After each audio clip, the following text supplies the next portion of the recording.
The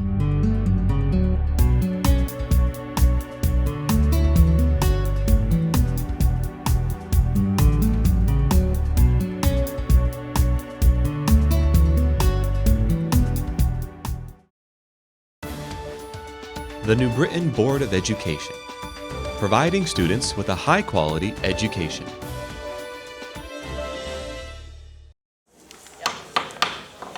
I'm just going to call this meeting to order. The time is now 6:07.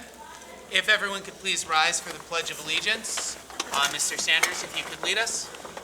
I pledge Allegiance to the flag of the United States of America and to the republic for which we stand, one nation, under God, indivisible, with liberty and justice for all.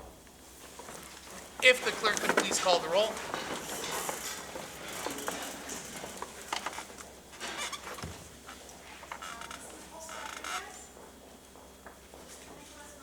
Here. Here. Here. Here. Here.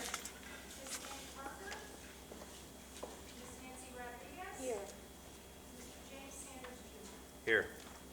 Okay, we have a quorum. Just for the audience, can you guys hear me okay out there? Okay, I can be louder. That's fine. I can project. It's just always weird where we have different microphones. Okay, I'd like us to please take a quick moment of meditation.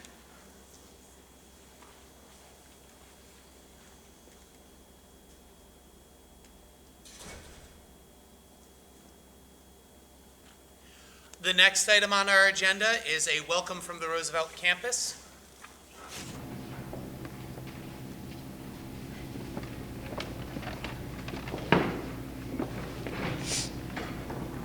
Good evening and welcome, Superintendent Sarah, Board of Education members, and guests. My name is Zaria Lang, and I'm an 8th grade student attending House Academy.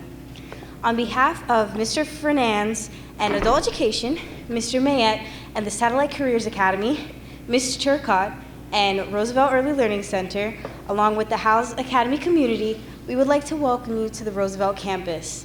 Thank you for all you do to support our students here in New Britain.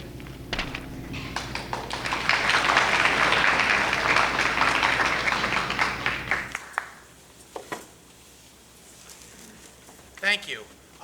Our next item on the agenda is we are currently going to be recognizing ESPN for the book giveaway that they did. On September 5th, hundreds of district students, families, and educators came to New Britain Stadium and left with free new books at a free book giveaway thanks to the generosity and efforts of ESPN, First Book, and the City of New Britain. So there are some individuals who we'd like to thank. First off, we'd like to thank Don Brooks and Emmanuel Omokaru from ESPN's Corporate Citizenship Department. They selected New Britain as the site to donate more than 20,000 new books absolutely free to all those who came. They orchestrated the event. They mobilized more than 60 volunteers to unload, organize the books, and greet the children and families. They also coordinated the distribution with First Book, a national organization committed to making new, quality educational resources available to children from lower-income communities. The entire team of volunteers in ESPN were also very friendly and welcoming and made it a special event to all those who attended. Many children could be heard leaving the stadium saying how excited they were to go home and read, and in my book, that is a great thing. So we'd like to invite Mr. Don Brooks and Emmanuel Omokaru up to the stage here to receive a certificate of thanks.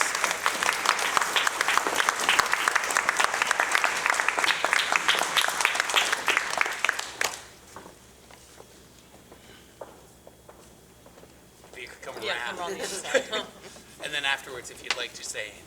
So we have a certificate. Thank you. Let me make sure.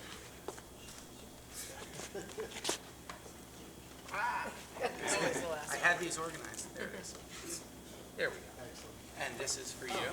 Thank you very much. The kids are thrilled. Thank you as well. And Thank you so much. oh, Thank you so much. thank you. Absolutely. Thank you so much.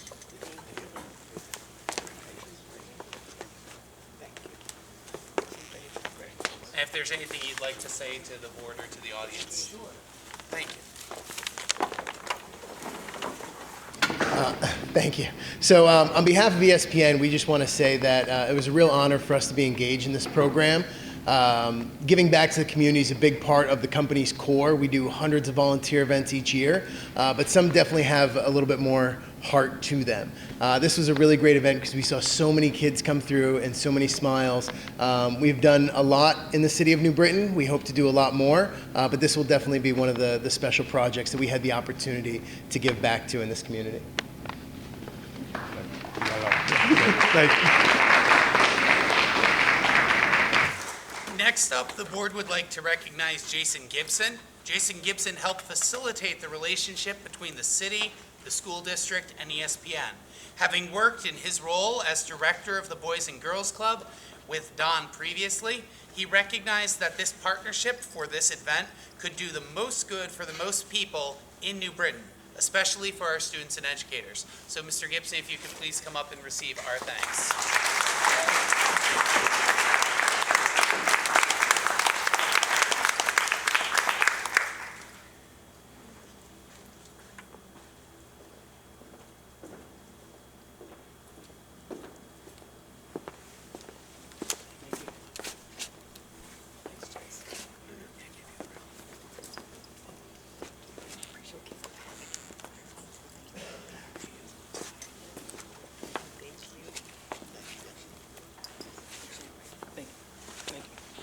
Please, if there's anything you'd like to add.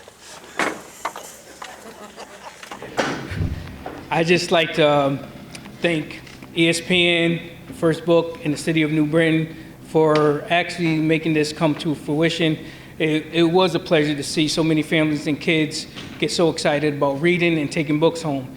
So community is what it's all about, and coming together, coming as one, and just coming together for a good cause. Thank you, and I'm sure there are going to be more opportunities in the future. And I'd like to thank my Grace Church family for always supporting in the community. Thank you.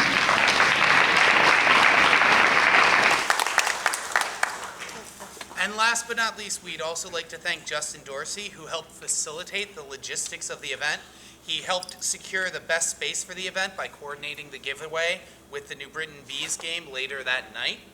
He was the point of contact between the city and Don to make sure that they had everything they needed to run a smooth event with maximum promotion and participation. So thank you very much to Justin Dorsey. If you could please come up.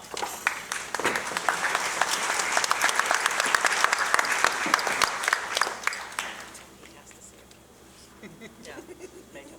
Yeah.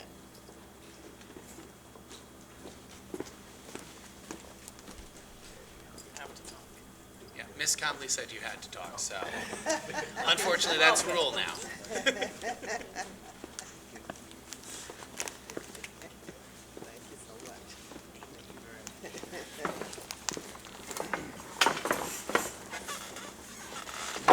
Well, I'd like to thank the board for this award. Rhymes, look at that. It's really just the job that I get paid to do every single day for the city of New Britain. However, I don't get paid to talk, so that's pretty much it. Thank you to ESPN, and thank you, Jason, for bringing this together. We look forward to a greater collaboration with ESPN in the future.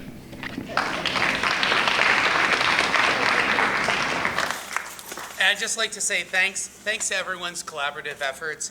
More than 20,000 books were spread throughout the community.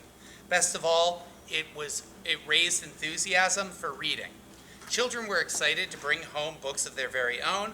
Teachers were able to enrich their classrooms so that those libraries and those books could reach even more students into the future.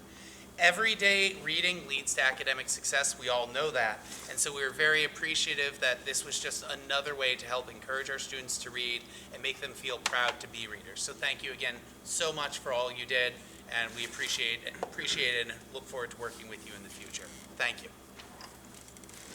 Next on our agenda is public participation. No one has signed up to speak, but if anyone would like to come up and address the board.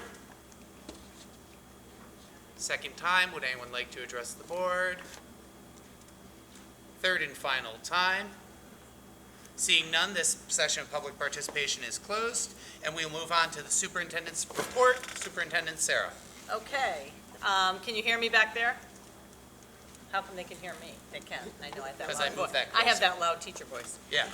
So tonight's superintendent report, I've snuck in a couple of other little reports in here, like I like to do, but I wanted to start out first off to talk a little bit about our attendance campaign that we kicked off earlier in the summer with our canvassing of the neighborhoods, and the hard work that Sandra Sanford's department and all of her new family school liaisons have done from the starting in the summer right up until today. So I'm going to turn it over to Ms. Sanford now, and she's going to talk a little bit about our 20-day lookout, our 20 days, after 20 days, what does our attendance look like compared to last year?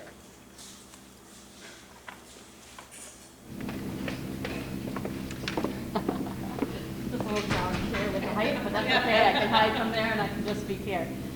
Thank you. Some of the things that we've been working on for the family school liaisons and as a team, and actually across the district, is attendance, as superintendent just mentioned. Some of the things that we are. Sandra, just for the audience, if you could actually use the microphone, that would probably. Oh, yeah. I apologize. No, that's all right.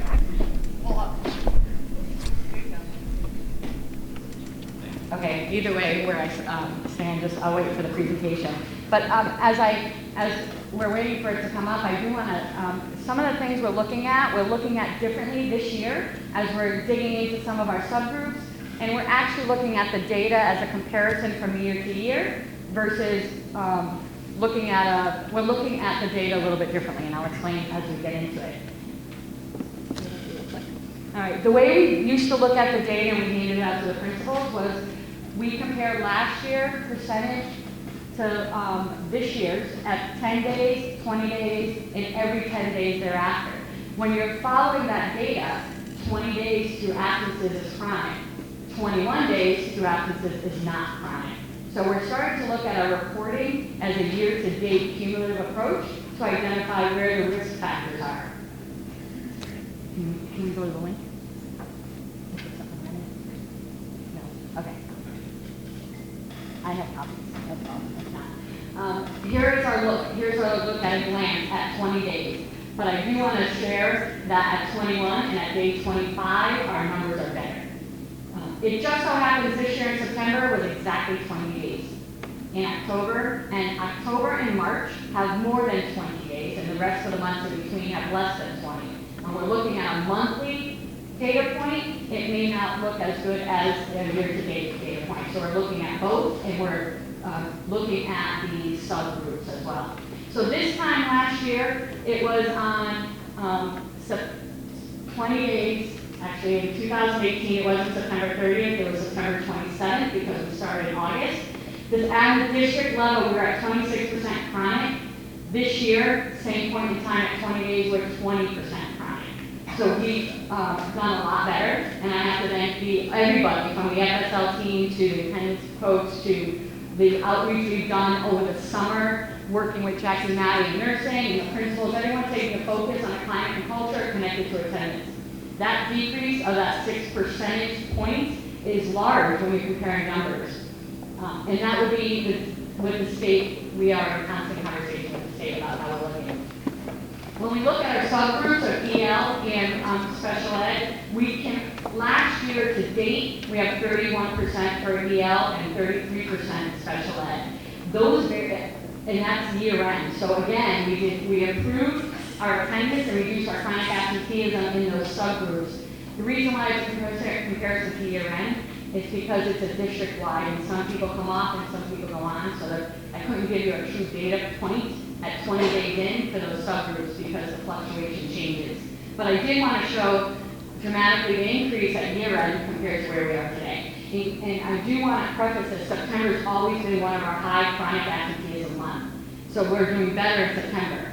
September, if you go every other September, November, every other month is kind of a fluctuation. So for us to improve on one of our worst months is promising. So I have to, again, a lot of great work. In special ed, it's almost 9 percentage points. And for our FSL caseload, we didn't have FSLs last year.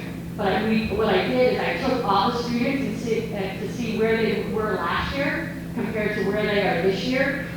with the work of the FSLs, and we decreased by 8 percentage points again. So for us, it's good news. Thank you, guys. Woo! We're looking at things with a multi-tier approach within each, at our school attendance teams, or we call school engagement teams. We're practicing the process this year, and we're working on a multi-tiered approach so that students can, as they move, hopefully they stay in tier 1, but if they move to tier 2, we're doing more preventive work than versus reactive work. Here's how we identify our tiers. Tier 1 on the bottom, that's the most common, most frequently used approach or intervention or strategy, we'll say. That's the contact home. The staff call home, a teacher calls home, real time, identifies the student's not there, connected will go home. That is tier 1. All the principals are working on engaging the school climate, changing culture, talking about the importance of attendance, talking about the power of being in school, and the campaign, all tier 1. If all those strategies don't work, then it leads to our tier 2, the bottom of our tier 2 with our mentoring. I kind of phrase it M&M, for moderately chronic and mentoring, so that the students that may be on the cusp of 14 days from last year or 1 to 2 days a month could be at risk of being chronic at year end. So that's our mentoring program, and there's 7 steps to follow along with that. If that doesn't work, and those strategies are exhausted, then it moves up to the FSL caseload. And these are the students that have data points from last year that were definitely chronic, 18, 19, and 20 absences. And the work, you could see in the numbers from the previous slide, the work is the students are coming. 8 percentage points, it's working. So now they can toggle between the top of tier 2 and the bottom of tier 2 and ensuring that it continues. And then if everything else, if all the strategies are exhausted and students are still not responding, or families are not responding to the outreach, then that would be a referral to the family engagement team. Here are some steps that you may, from past experience, when we're mentoring. Last year, 4th quarter push, we did a mentoring program. The mentoring program in every building should look like this, to be a systemic approach. Reach out, engage mentees' families, meet and greet mentees each morning, call home when the mentee misses school, meet with the mentee one-on-one or in small groups. A lot of, in the elementary, they're doing lunch bunch and plan learns and meet and greets outside, meeting the teachers in the classroom. We're tracking the mentees' attendance and improvements. As you notice, we're recognizing and celebrating successes for the students and families. And then, if all else fails, working with the support from the school district. Kind of an update on the attendance. Any questions?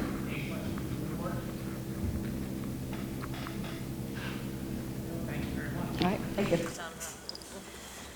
And thank you very much. And I have to say, it's a heavy lift. It's all new staff coming together. Ms. Sanford's really working hard. The FSLs are coming in, and they're working hard. I see some of them in the audience. Thank you for being here tonight. And Jackie Maddie, too. Thanks for coming. I'm going to move over now to the operations side and look at the class size update. I wanted to give you all, you'll notice, thanks Mr. Prokop for putting it in here. Our hot spots, our numbers look pretty good. So to the far right is the average number of students by grade level by school. Where you see a spike, and we are really first off looking at our kindergarten, and we have high numbers at Gaffney, and there will be a new classroom starting up on the 15th at Gaffney Elementary, so we will put an extra kindergarten classroom there at Gaffney. We also know that Vance has some high numbers, and we are looking now at the parents who registered their students for De Loretto for the lottery. Mr. Ortiz and Ev are working hard at recruiting those families too. It makes it a little different, especially in a kindergartner who's now kind of acclimated to his home school for 6 to 7 weeks. It's a tougher sell to say, come to De Loretto now, but they're working hard on that. And so we're hoping to reduce Vance's numbers. We're going to give that strategy a couple of weeks, reduce their student population by 7 over at Vance and bring them over to De Loretto. That really for the elementary, you'll see some of our 4th and 5th grade classes tend to be a little bit high. You will notice when you get to Gaffney that the average class size in kindergarten, it's 26. That's too high, so we're putting that extra teacher in, and it should reduce the classes down to 20 when we bring the new teacher in. Any questions on this? I just wanted to keep you updated on the numbers. You said Gaffney was getting, what about Holmes? Or did we have students move out? Homes, we started the school year off with one additional teacher. We hired a teacher prior to the start of the school year at Homes. Are you looking at the third grade? Because that's where the problem area was. And so Homes now Yeah, is I was at just gonna- 19. okay. Right? Yeah. So we took care of that ahead of time because that's been a bubble for the last couple of years. So we took care of that before the start of school. The difficulty becomes, it's about registration and trying to get our families to register as early as possible, so that we have some concrete numbers by the end of August. It's disruptive for teachers to have to move from one building to the other. It's really disruptive on the little ones if we have to break apart a classroom and so that's where we find a challenge. So I encourage families to, as soon as they know their students. Our preschoolers, that's easy enough, but those students who don't attend the Board of Ed preschool, we really need to get them in and register earlier in the summer, so we have better numbers by the end of August. Any other questions on class size? Did you talk about the middle school, or did I not? No, I did not talk Okay. about the middle school. Did you want to ask a particular question? Pulaski and Slade seem to have 8th and 6th grade with 26. So when you get to the middle school, the upper grades in the middle school, the contractual is 27, I believe. Once it hits 30, or 31 actually, is when it can be grieved. And 26 is it great? No. But if I'm going to say, I would have to hire teams of teachers at the middle school. It's not like just hiring one homeroom teacher. It's different, right? You're going to hire an entire cluster of teachers. Would I like to reduce that? Absolutely, I would. We have a couple of hot spots there now that we're watching. PE is a struggle for us because the class sizes are very large in our phys ed classrooms. They are. Right now, for me, it was taking care of kindergarten first because their needs have to be met pretty instantly. You know if it's not working in a kindergarten classroom. If we had additional funds, I would put them at the middle school. I just want to add that, having been on the board for 6 years now, the numbers have come down from where they were 6 years ago.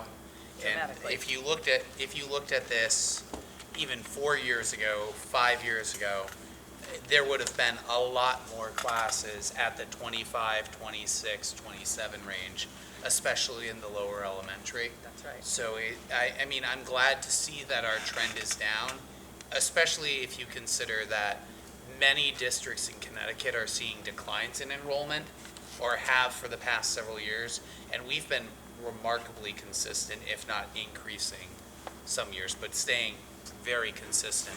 So I'm glad to see that we've been able to lower some of those really large class sizes and keep them down. Right. And again, the difficulty is we seem to be having hot spots in different areas each year. Last year it was Jefferson. Jefferson, I don't know what happened, we exploded with kindergarten classrooms there.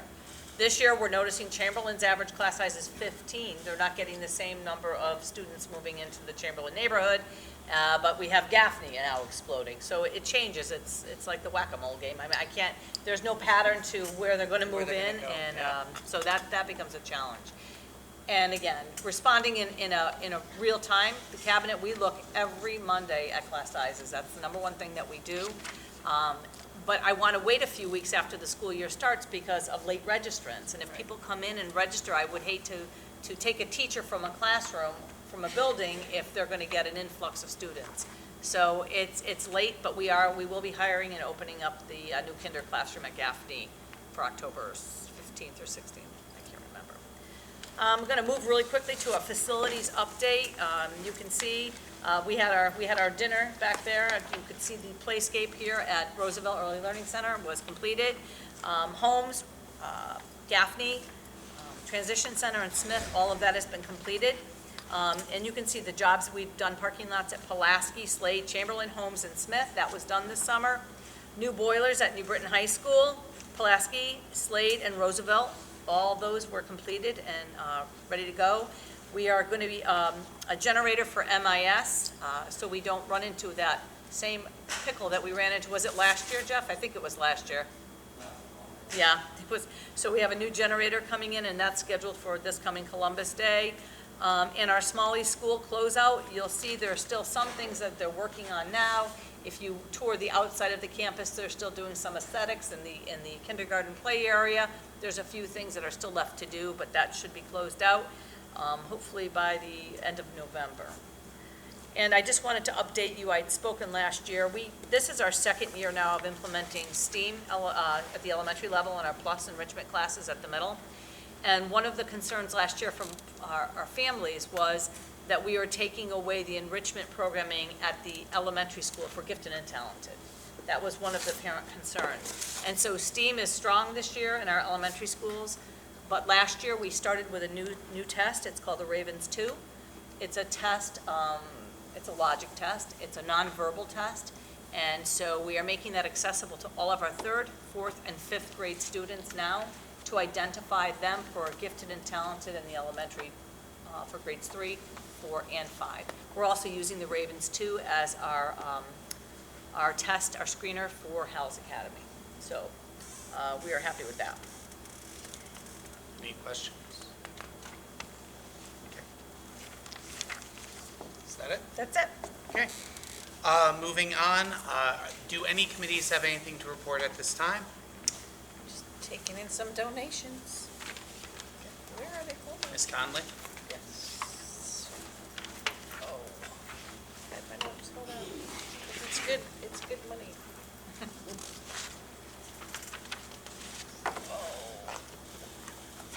So happens when I don't. All right, I know it was 12,500 from, hold on, sorry. 12,500 for summer learning, it's pretty good. And then another $98,804 for our manufacturing academy to purchase 6 milling machines. I know, these academies just excite me. Me too. It's good, I mean, it's good stuff for our students, but we appreciate the donations for sure. Any other committees? Personnel? Personnel did meet, and there are several new and revised job descriptions under new business tonight. Thank you. We sent forward. Thank you. Curriculum? Yeah, curriculum, we met and also have several items that seem to make it past finance and onto the agenda tonight. Which include the purchasing of Spire Reading Intervention Program, which will have a lot more teachers quickly trained to deliver an intensive reading program.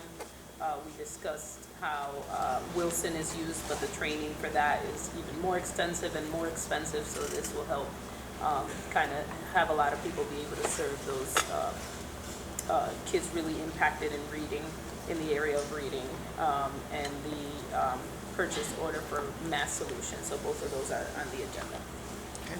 And policy met, the thing that's coming forward tonight from our meeting is a first reading of the wellness policy with some changes highlighted, and we can walk through those when we get to the item in the agenda. Okay. Any other board reports? You know, I will say, Ms. Cheney, your benefit for Ben never ceases to amaze me, because you've turned such a tragedy into such. Thank you. We hit the $8,000, just over $8,000 mark for this year, yep. So we're almost $70,000 that we've collected for the band. So it's 100,000 or bust. And I keep saying, enough. I'm like, listen, 10 years. So now 100,000 is my goal, and then maybe I'll retire. Then maybe you will. No, you won't. And for those who may Such a not good be night. familiar, Miss Cheney lost her son in a tragedy and turned that into an annual fundraiser to raise money, first starting for the marching band, and just it bears repeating, over $70,000 she's raised over the past. Just under. Just under, but we'll Get me the difference. But close to $70,000 over the past 8 years. Since 2012. Yeah. And it's just done remarkable things for our district and for the music program. And it is a great example of, like Ms. Connolly said, taking what could be a tragedy and turning it into something really productive for the school and a great way to honor. Thank you. And I also want to mention that $1,000 of this year's total came from Melvin Marquez Green from the Anna Grace Foundation, because, you know, we get each other in many ways. So I have to thank them, and the arts do fit into their mission, so she was happy to make that donation this year. Any other board reports? Okay. Moving on, we have 2 presentations. The first is Travelers Insurance Company internships. If I don't want to mess up this name. Ms. Ty Cicchetti, thank you. It could please come up. I apologize.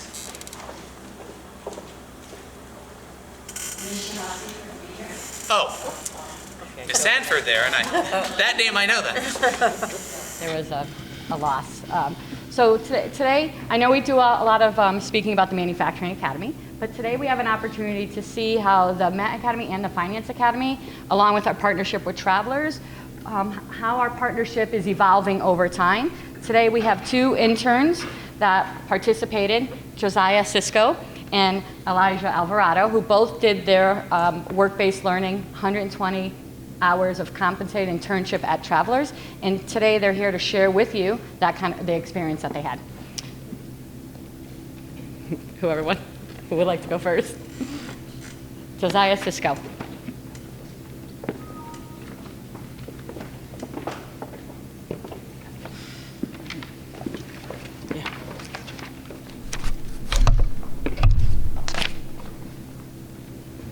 Good evening, everyone. As you heard, my name is Josiah Cisco, and I'm going to be sharing with you my experience as an intern at Travelers. So a little bit about me: I go to New Britain High School, and I'm a senior graduating in 2020 in January. I plan on studying concept art for video games, hopefully at the Academy of Arts University in California. So my team, everybody had their own little personal, weird name, and my team's name was Paradise City. And we worked in business insurance in the tech, IT field. The project that we worked on was rewriting the web app that they were using for business insurance in React.js.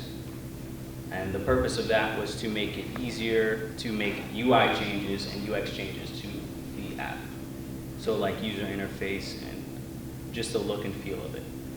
And my manager, Cindy, was the one the Scrum Master, the leader of the team, who managed everything and made sure everything went well. This is a picture of me and my team under the Travelers Tower and umbrella. And I have a skateboard because I skated to my bus stop and stuff. And here's another picture of us at the Starbucks next to UConn. And my buddy Raja right there, the one with the big smile all the way to the left, he's the one that taught us all how to tie bow ties. What exactly did I do? So I fixed linting errors, which is simple errors throughout the code that they wrote, and fixed those errors before they pushed it out to the final product. And that consisted of missing semicolons or incorrect string names, or even refactoring errors, which is the location of a certain file. Personal goals that I had through the internship were to learn more about the development aspect of it.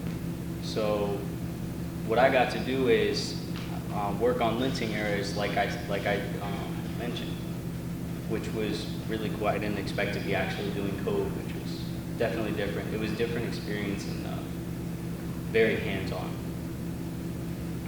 I think the biggest learning experience, though, was my manager, Cindy, gave me the opportunity to meet with multiple different employees that worked in different areas of business insurance and the IT field of it. So there was like a product manager, business owner, or business management, product owner, and other aspects that corresponded together to make the actual team. And all of it was broken down into like different, like micro things that made the whole broad experience. I think the biggest change for me was the environment. So I wasn't expecting to work in a big team where it's open and you can talk to a bunch of people instead of just like, typing in like a little cubicle. They changed their entire company's way of working. So what they call it is agile. They follow a 3-step thing where they define something, build it, and release it. But they don't do it in broad forms. They put it into like little tiny pieces. By the end of a week, they fix like a little graphical error or something. And if it looks good, they push it out by the end of that week. And it allowed them to push things out quicker and more efficiently without having errors. So PI planning was definitely different too. There was 2 days at the very last week of my internship where we went to the Claims University area or campus where they have a massive like warehouse of destroyed cars and like wrecked houses just to show different claims that people can make. And what I learned was that what we did was discuss like a broader aspect of what we got done throughout the entire month, or maybe like the past 2 months. And I thought that was really cool. I didn't think we were gonna end up going outside of the main building that we worked in. And these are all the people that I met with. I got an hour each with each of them that they took out of their day so kindly to tell me about their role, and as well as my team.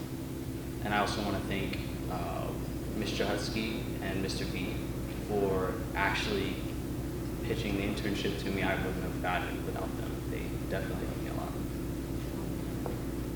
Do you guys have any questions?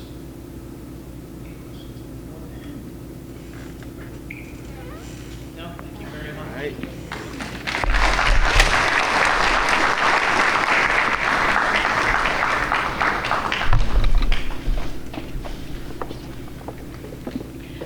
And the next presentation, Elijah Alvarado. And while Elijah's coming up here, I do want to say Travelers reached out to us and said by far how great our New Britain interns did compared to the others. And this is our first year with them, so I have to applaud the people that started the pathway. And they wanted to be here tonight as well, and apologize for not being able to, but here's Elijah. It's Aaliyah, but it's okay. Aaliyah, I'm sorry. It's Aaliyah. okay. I'm nervous, so please bear with me. How do you take this off?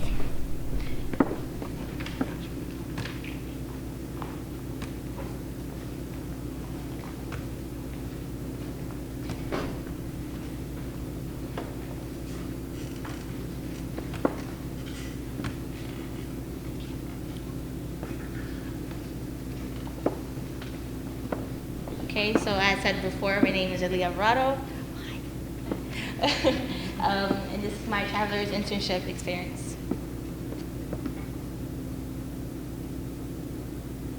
Who am I? As I said before, Aaliyah Alvarado. I am currently attending New Britain High School. I'm a rising senior, class of 2020.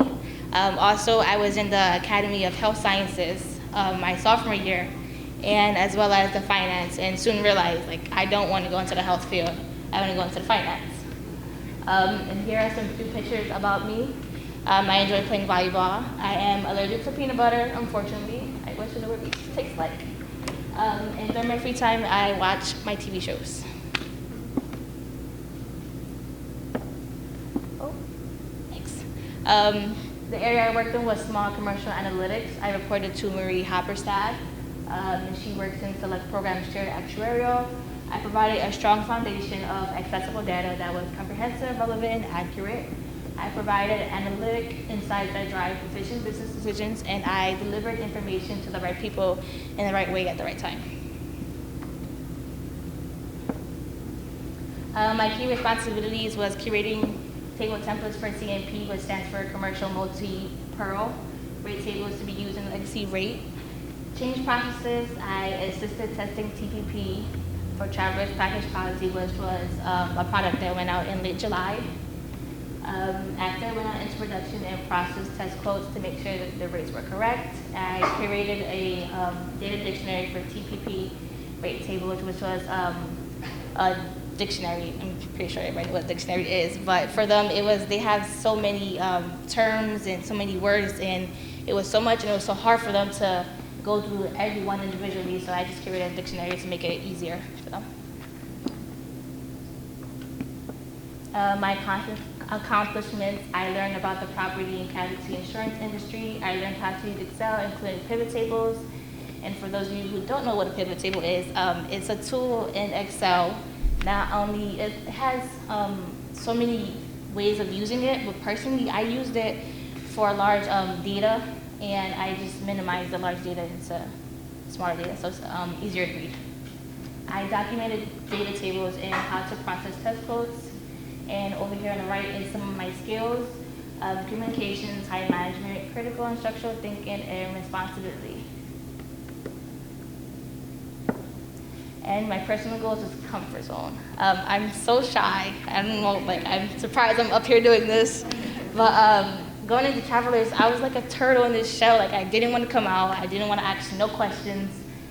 So being at Travelers, because it's so diverse and so open and everybody's so friendly and cheesy and saying hi, it really took me out of my comfort zone. And Travelers Edge, not only does it help with peer-to-peer mentoring, it does help you with financial aid and scholarships, so I am looking forward to applying for that.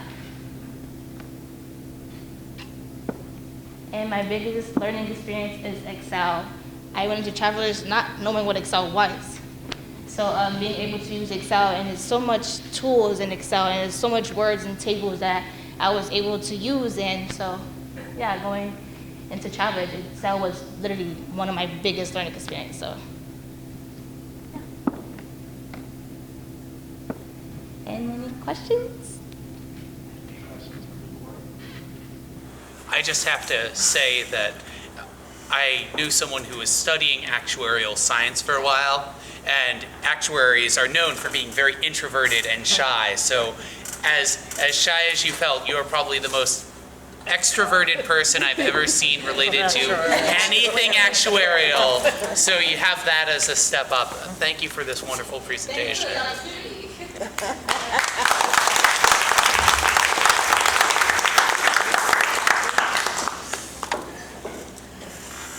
Next up, we have a presentation on SBAC and ESSA results by Mr. Taylor and Assistant Superintendent Foreign.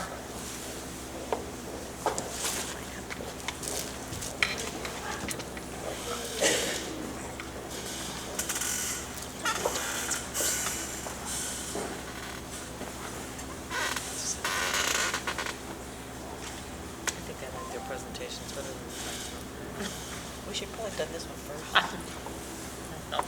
I thought of that. Yeah. Out of order. That's, we gotta put in perspective.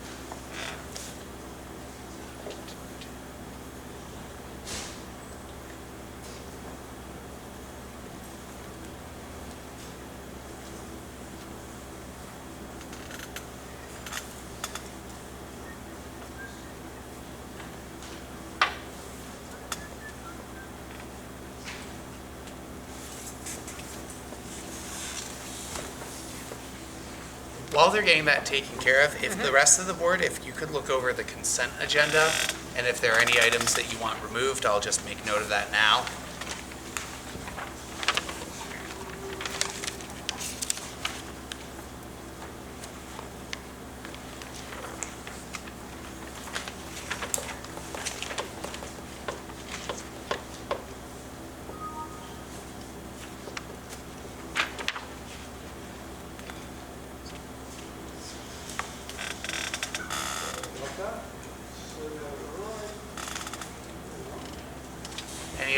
side.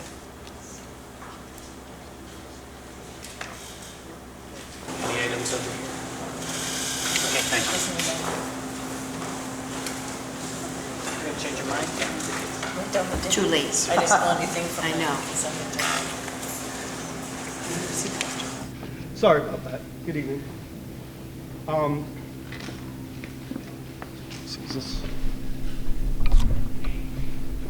I'm going to go ahead and present some data, and then I'll let Ms. Boren take over with some of the implications of that data and what we are doing. So what I'd like to show you first is talk a little bit about ESSA, Every Student Succeeds Act. If you remember from past presentations or from the news that ESSA is a federal law that replaced No Child Left Behind. And while No Child Left Behind was focused mainly on the test scores and the achievement levels, one thing that ESSA did try to do is add more things to school accountability than test scores.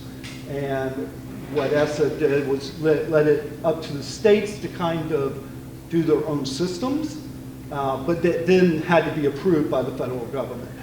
So Connecticut came up with the Next Generation Accountability, and it comes out each February. So our latest update was for the 17-18 school year, and we will have an update in February for the 18-19 school year.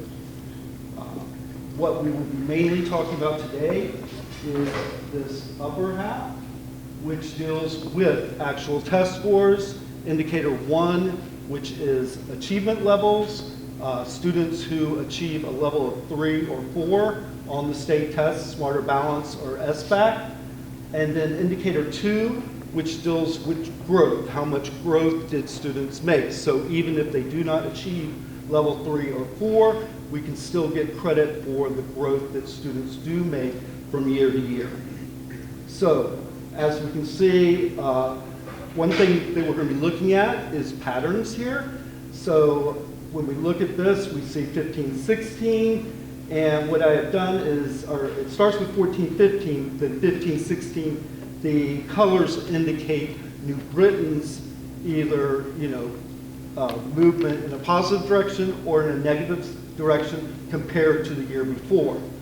So this is the percentage of points that we could achieve for each area. And you'll see in 15-16 that there's a lot of green, and green is positive growth, the red is more negative growth. The yellow is where it was 1 percentage point or less in either direction. So you'll see more green in 15-16, more red in 16-17, and then more green in 17-18.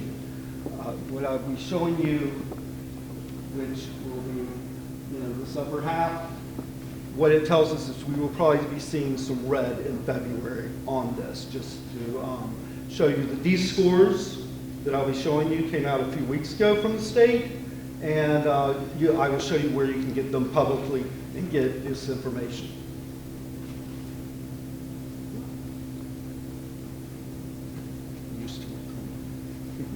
So, for the whole district, this is indicator 1. So this is achievement, the percentage of students who met level 3 or 4.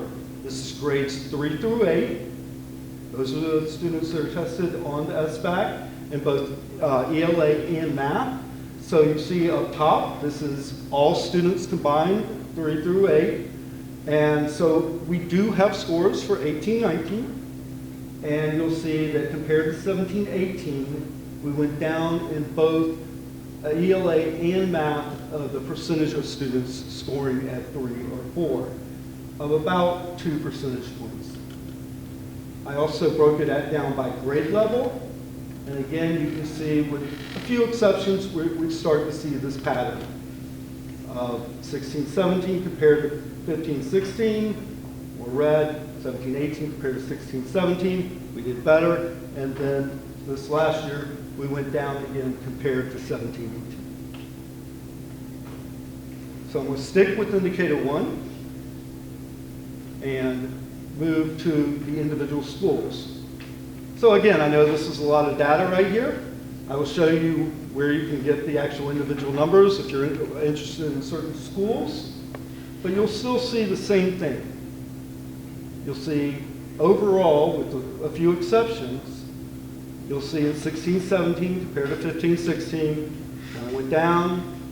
17-18, we had a little improvement compared to 16-17. Last year around this time, I presented some of the same information.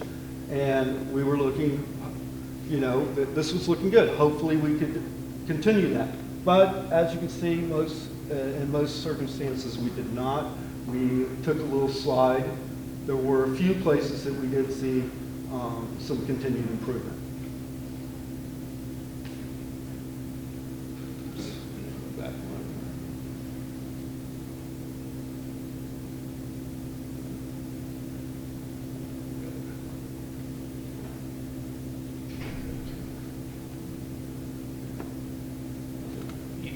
Yeah, I know. It's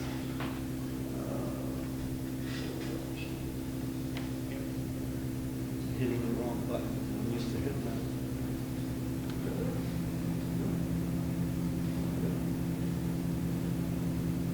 So this is indicator 2. Indicator 2 deals with growth. We see when we talk about average percentage of target achieved, that's taking the students and how much growth did they make towards their target, and then averaging all of that together. So again, we see that 16-17, whole district, we see more red. 17-18, we saw a good bit of growth. This last year, compared to 17-18, we again slid a little bit in our growth. So the reason you only see 4th grade through 8th grade is because you have to have both 3rd grade and 4th grade scores to get that growth indicator. I'm going to get the right buttons. So these are, again, the schools, and you'll see the same pattern, which is really what we were kind of looking at. So we would see, we can look at last year, we looked at a few things going, okay, this is good, we need to continue it, but we see the pattern of, we had a year of growth that looked a little bit better, then we kind of slid a little bit. In some areas, not too bad, but in other areas, there were some drastic drops. So before I turn it over to Mike, I do want to say that all of this data is publicly available at edsite.ct.gov. This is not just this data, but a lot of other data, but this data is under performance. And anyone can go there and you can see it for the entire state, as well as some other things there. So, and unless someone has specific questions about something like that, I want to turn it over to Mr. OBrien.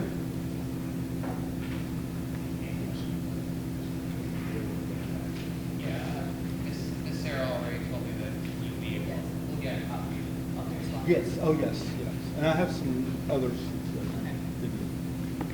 So, you know, this is traditionally where we come up and tell you that what looks pretty bad is really not that bad. But I'm not going to do that because what struck me when I looked at this was the red-green pattern.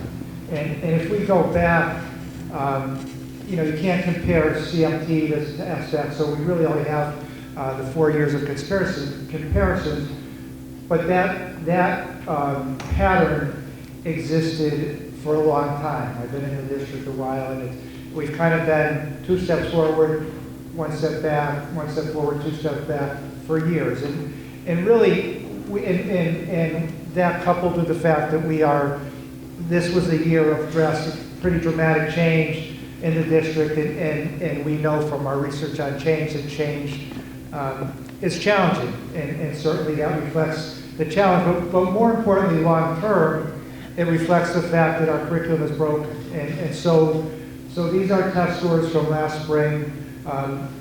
The 16-17 year is when we saw those numbers, we looked at it and we said, we need to make some changes. The superintendent really needed to make some changes. So So the planning of the change took place in 17, 18, and really for no reason other than the pattern.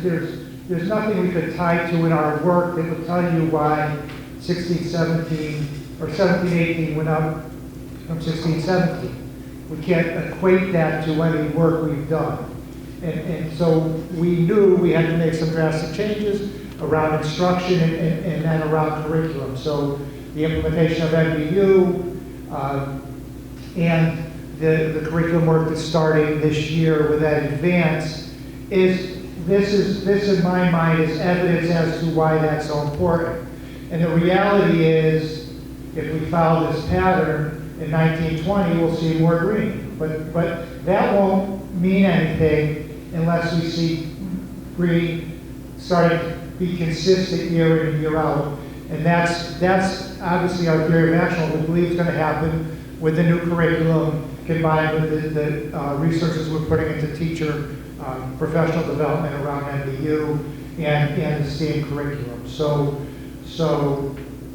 the numbers are not good. They reinforce, I think, what we've been talking about for the last year plus, and in my mind are all the more reason to believe that we're heading in a better direction. And what we're doing is what we need to do. The beginning of the year data around attendance and what the superintendent shared around the start of the year does indicate that we're more stable in the second year of change than we were in the first year of change. And as stability comes in, again, we should see growth, and more importantly, we want to see growth continuing over the years. So that's about, other than that, if you have the answer to questions on this. Any questions from the board? No, assuming we'll get a hard copy of this, Yep. we can actually look at it. Yes, yep. Mr. Sanders. Question, I'm not sure to direct this toward, whether it's your superintendent or assistant superintendent, but the numbers to me are frustrating. And I guess the question is, what does the administration feel the problem is? I mean, is it our curriculum? Is it our teachers? And I'm not saying it's our teachers. No, Is it our right. students? Is it money? I mean, what do we need to do to continue instead of two Yes, steps yes, forward, yes, one and step yes. back? Yeah. Yes. How can we continue to at least, even if it's a half a step forward, as long as we're forward, those numbers are pretty low. And I know this is all new, so I guess just for me to try and understand what does the board need to do to kind of get this, again, a quarter step forward on a consistent basis would be something I could live with, but this is tough. Well, and I've said this before. I think New Britain has a history of starting a new 5-year plan every 2 years, and that's why we get in trouble. We need to. We recognize our curriculum is broken, and the resources necessary to really redo a curriculum. We've struggled with patchworking our curriculum because we haven't had the resources. We now are embarking in these 4 Commissioners Network schools where the state is going to be supplying us with significant funding, which we're going to leverage to revamp our curriculum K-12 over the next 3 years. Write, implement, and assess curriculum with training around curriculum. So we've never had the resources to do that. So we've hired teachers over the summer to write curriculum piecemeal at different grade levels, different courses in the high school.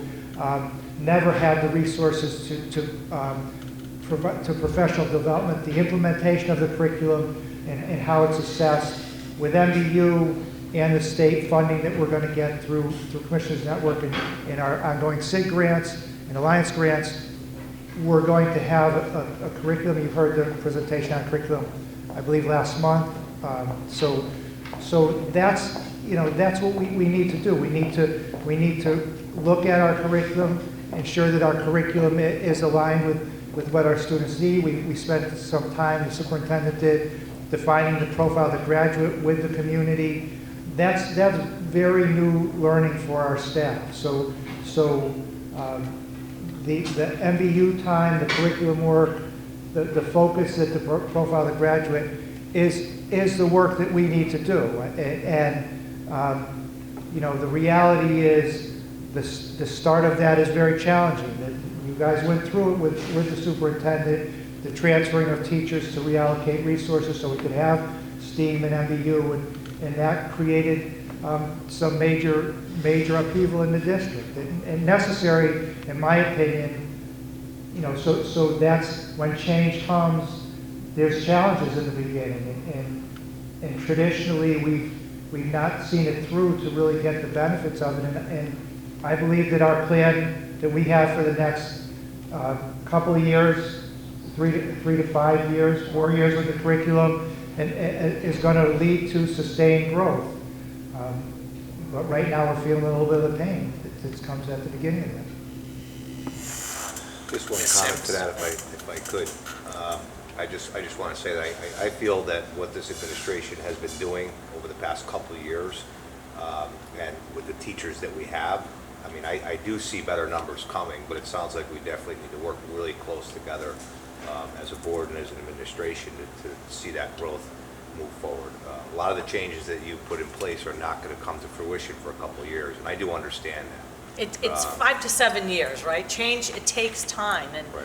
Mr. Foran said to you, I mean, in New Britain, a lot of times we've seen like a 5-year plan shrunk down to 2, bag it, take a new one. We're on year 4 of our 5-year plan.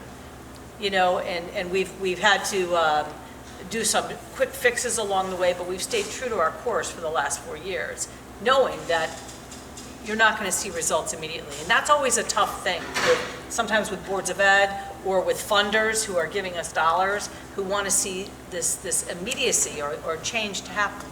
We all know from research, change doesn't happen that quickly. And it takes time and patience and ongoing feedback and work with people, because you have to move an entire system. And that's hard. Change is very hard for people, period. It's hard for all of us. I want to say for the Sims. record, I understand exactly Thank what you're saying, and I do believe that your hard work and the administration's hard work will pay off. And I can understand the frustration, like you said, different boards, you know, members change. And for me to see those numbers, it is disheartening, even though this will be, you know, my last I think it is term. for all of us, Somebody else too. that will say the same thing, so I'm looking forward to it. Thank you very much. Thanks. Dr. Sims.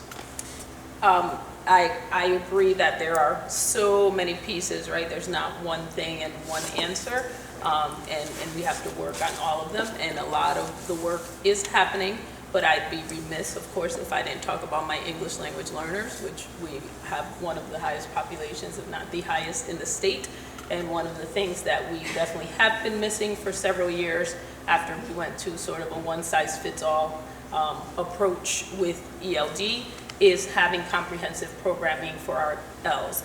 And all urban districts, including ones in Connecticut that have high success with Ls, when you look at their stuff, I don't have it done with this recent data, and I'll go in and do all my looking and disaggregating, but last year I compared some urban districts, and for example, New Haven, which has tons of other problems, has like double the success rate on the last as New Britain, and much higher achievement as well. And when I look down deep into why, right, my theory, my research, and their obvious results come from the fact that, for example, this is their current programming. They have dual language programs, they have transitional bilingual, they have ESOL programs, native language support at different grade levels with tutors, sheltered content instruction, sort of clustered in different areas. They have a newcomer classroom at a certain school. And there's more, I have a big list, but the point is that when you have a high number of Ls, it's totally different if I'm a newcomer in 10th grade than it is if I'm in kindergarten. It's totally different if I'm already proficient academically in my native language and if I'm not. And so urban districts that meet the needs of this very high need population do so by ensuring that there is comprehensive programming for the students that includes all of those options. Agreed. And can I respond? Go ahead. And to your point, Dr. Sims, we saw over a 4-year period some of the existing structures that we had in place, replaced with something else, and now it's building it back. Right. And so what you're seeing, especially for our babies who are now, test-ready age, if that's even a word, or even for loss, and they're not faring well on those tests. And so we just have to rebuild that as well. And I'm excited and I'm hopeful with the curriculum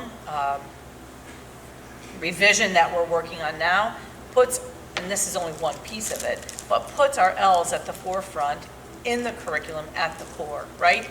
That and supports outside of that. You need core instruction that attends to all students, and you need additional supports. It's not the same as special education, but we look at all of our children and say, what's the best place and space for this child to shine, to make the most progress? And prior to my being on board, there was a different mindset. And so now we're shifting back to what we know is best practice.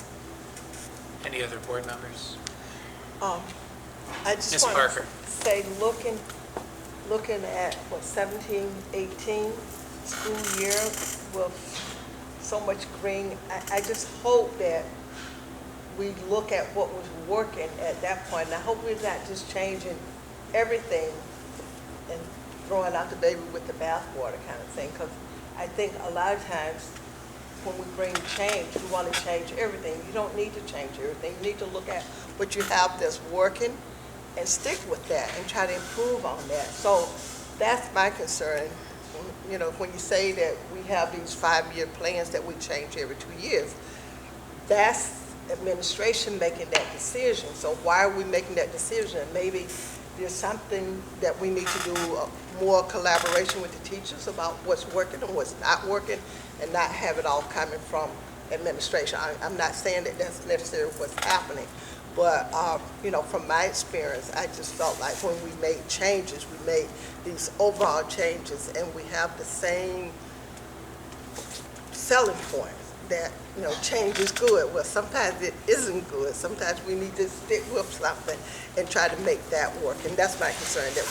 I hope we're not here next year with schools like this and saying the same thing. That's my concern. I would just like to add that I appreciate Mr. Horn for being very open and honest as far as what he feels is needed, and not attempting to downplay what we're seeing in the numbers. And I think it's also important to bring up the fact that there has been a long-term trend, and we saw it with NWEA data before this, and with CMT data of this swinging backwards and forwards, where we'd see growth one year and the next year, even if nothing changed, backsliding. So trying to get to some of those root causes and putting an emphasis on curriculum, I think, is a great start. And I hope to see us build up more of those structures and addressing Dr. Sims's concerns as well as we move forward, and making sure that we're not just, make sure that we reach all of our students, but also look at those areas where we have special needs and students who have unique needs, and how can we best, with the resources we have, meet those needs, because that is always one of our constraining factors, is how we allocate and spend those resources. Any other board members? Okay, thank you very much. Can I please have a motion on item 4A? Motion. Which motion? Motion to, I'll say motion to approve. Okay. Second. Okay. We have a motion to approve the revised policy 3515.10, seconded by Ms. Cheney, naming an area within or on school property. I would like to make a motion to amend the final paragraph to read, in the case of naming an area within a school, the recommendation of the ad hoc committee will be submitted to the Board of Education for consideration. In the case of renaming a school building, the recommendation of the ad hoc committee will be referred to the City Plan Commission. That was a motion? That was a motion. I second that, please.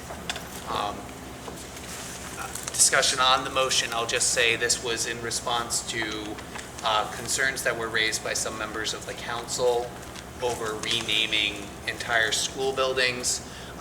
The City Plan Commission currently, if you're renaming streets or other things like that, has a sort of say in the process. And so I'm not sure if the Common Council has moved on amending the ordinances yet, but they were looking to amend the ordinance around the naming of actual buildings and properties, so that would also go through the City Plan Commission. So this is sort of just trying to, respond to those concerns and address it before passing a policy that becomes outdated the second they make a change. Other questions or? I thought we were waiting for them to update their ordinance before we did our policy. So should we table it until then, or should we pass what we think they're gonna change their ordinances to? Mr. Gay? To table it. Currently, we have a motion pending. Oh, sorry. So before we move to table, we'd have to resolve that motion. Is there any other further discussion on the motion to amend? Can you read the last paragraph? Sorry. Okay. So it would just say, in the case of naming an area within a school, the recommendation of the ad hoc committee will be submitted to the Board of Education. In the case of renaming a school building, the recommendation of the ad hoc committee will be referred to the City Plan Commission. Okay. Mr. Sanders? That should be fine as is, because then the city planner would have to go before the council for approval. Right. So I think we can do that. And you can always amend it, but I don't think that's a problem, based on my experience. If it has to go to city plan. That would be the amendment, to have it go to city plan. Right, as amended, it would go to city plan, and then therefore would need council approval. Dr. Sims? So we have tabled this already a couple times. Yes. And we were tabling it, waiting to ensure that there wasn't already something written that clashes with this. So is the answer to that there isn't? Because obviously they're trying to create something, which means there isn't something there at the moment. Currently, there's not something there at the moment. This would be a proactive step towards, ameliorating those concerns. Right. Again, I'm just trying to make something so that we could potentially move on this rather than waiting, because I'm not sure. So I where hear it that, is. but I know that this was brought up because there is a specific, desire to name a building after someone. So I do have a concern with sort of moving the goalpost, before we make a decision, when at the moment, really, we could make the decision because the city does not have something against it, is what it sounds like, because that was the original reason for tabling. So now this is sort of a new reason to be proactive, which I understand. In my opinion, we should have it as is. And if the city changes it, then we revise a policy just like we revise any other policy, rather than sort of prolonging something that I know that that there are residents and constituents who have come to multiple meetings and are waiting for a specific response so that they could try to move on what they believe. So that's just my piece on that. Other discussion on the motion to amend? So just for clarification, because I know we have several newer board members, if is something where you feel the points raised that Dr. Sims was made that you want to move forward with the original language, you should vote down the motion to amend. That would leave the original language in place, and then we can resume discussion on the policy as a whole. So if there's no more discussion on the motion to amend, all those in favor of the amendment signify by saying aye. Aye. Can I please see hands on that? Okay, all those opposed signify by saying nay. Nay. It's a tie vote, so I would let the motion fail at that, because a tie vote, the motions fail. So we are back to the language of the original policy as it was presented. I had one other motion for amendment just as a point of clarity. This is in the Second paragraph, the end of the first sentence. I'll read the whole sentence as a proposed amendment, amending the first sentence of the second paragraph to read, in order to name or rename a school or area within a school, the president of the board shall appoint an ad hoc committee consisting of board members, community members, and relevant district personnel, rather than what's there. Is there a second on that? I'll second that. Discussion on the motion? To amend? So I just the word relevant seems like it could be a little, so should we say that there must be a member of, so that there's representation? If we're concerned about having community representation, yeah, rather than, So the original word you said, which sounds kind of like you may or you may not. Oh, okay. You know what I The intention of that had been that depending on what's being proposed, Okay. for example, if it's an area within a specific school or a school itself, it could be those members of that if it was related to the music department. So that's what I had meant by relevant, but Okay. Okay, relevant to so the that matter. could still, yeah, relevant to. But I am fine with amending to just remove the relevant from that, if that would. So if you take out relevant, it would then read ad hoc committee consisting of board members, community members, and district personnel. Does that get closer to what you'd want? Say that one more time? Yeah, I mean, I just want the clarity that then it shouldn't be like, this time I chose not to have a community member, you know what I mean? I know what you mean, that you're saying relevant as to that project. Yes. But you're I wouldn't afraid want it that- to get twisted as in, this time it was irrelevant to have a community member. Got it. But it says and not and or may, so wouldn't, whether relevant or not. Are you really talking about relevant school personnel, or are you talking about people who are relevant to that naming? Relevant to that. Relevant district personnel, relevant to the whatever's being discussed. Right, so like if it's Slade, people from Slade, like you don't need people from New Bern High deciding if Slade. For a music thing, it could be Right, the district-wide music or art, exactly. what. Yeah. Are we good as written, or is there a need to? As amended, you mean? Yeah. Again? As Yes. amended. Yes. Is there confusion around the amendment, or is there a need to change the wording of the amendment, now that we've discussed it? Okay, can you say it again? Yep. In order to name or rename a school or area within a school, the president of the board shall appoint an ad hoc committee consisting of board members, comma, community members, comma, and relevant district personnel. So the relevant really only applies to the district personnel. That sounds better in my head now, yeah. Yeah. Mr. Sanders. On that, as amended, would exclude the city at this time from having any say in it? No, because the ad hoc committee has to bring it forward. This is To who? only.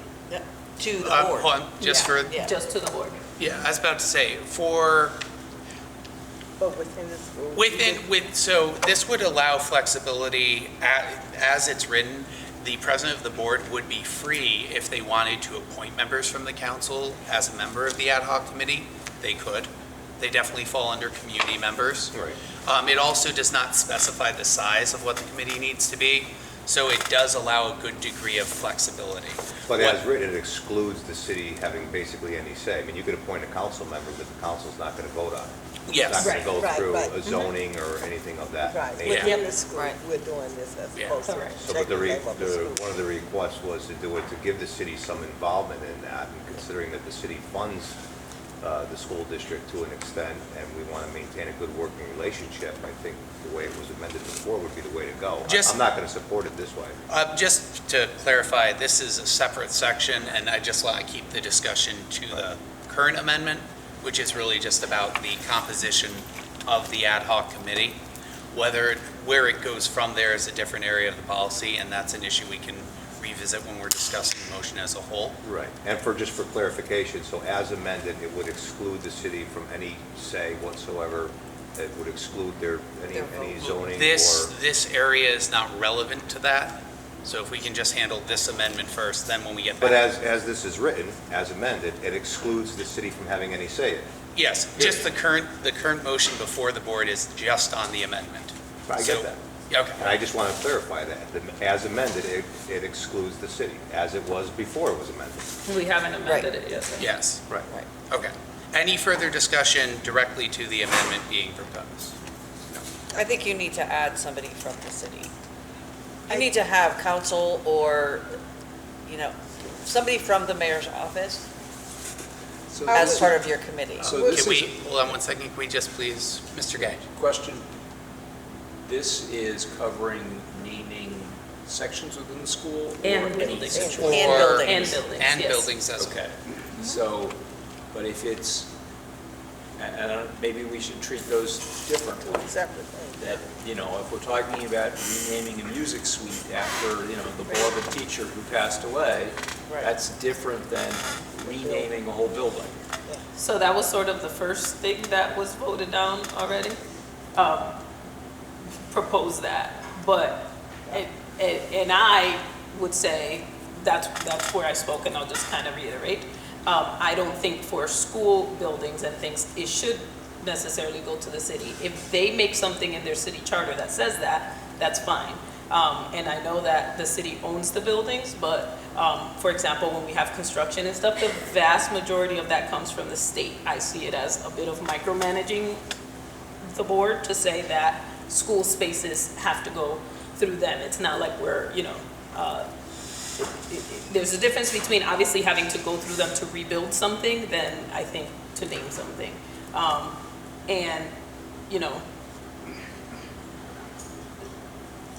let's be real, when they give us money for these buildings, right, like we've gotten for recently Gaffney and such, they make it seem like these are your buildings and look, we're helping you out by giving you all this. And then when it comes to naming, now the buildings are theirs. Let's, who's on it? But just that's me, right. for the I know purposes, that we're back on the amendment. That's okay.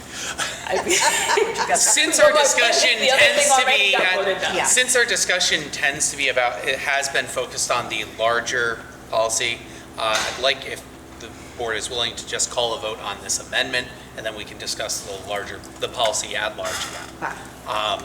So the amendment as proposed is to just more clearly specify who's involved in the ad hoc committee, and it currently says consisting of board members, or it, as amended, would say the ad hoc committee consisting of board members, community members, and relevant district personnel. All of those in favor of that amendment as proposed signify by saying aye. Aye. Opposed? No. Okay. Motion carries. We are now back to discussing the policy at large. Any further discussion on the policy at large? Ms. Cheney. I think there is a big difference in my mind between renaming an entire building and naming a playground or a music suite or a new wing or something, or a library or something. I think they almost need to be considered separately. Renaming smacks to me of buying naming rights. Every time somebody comes around and, gives a lot of money, Santa Claus comes down the chimney, are we going to, I'm sorry, but are we going to reward somebody by forming a committee and renaming? I think renaming an existing building is a huge responsibility. I think, and the policy is written to, well, I think, because it requires that the history of the name, be examined, and frankly, I think that would be a great honors capstone project for some kid to come in. You did it advanced with gifted people, and to research and write, and so it's all in one place, the history of why every school is named as it is, because it should be on file, clearly on file somewhere, so it doesn't have to be reinvented. But in any case, and I think it's very different to name a playground after Gale West, or, there's very many deserving people in our community who should be honored by having a wing, a room, a suite of rooms, a playground named after them. Because there's a lot, but you've got 10 schools, and renaming, changing the name, all the signage and everything else, it's a huge undertaking.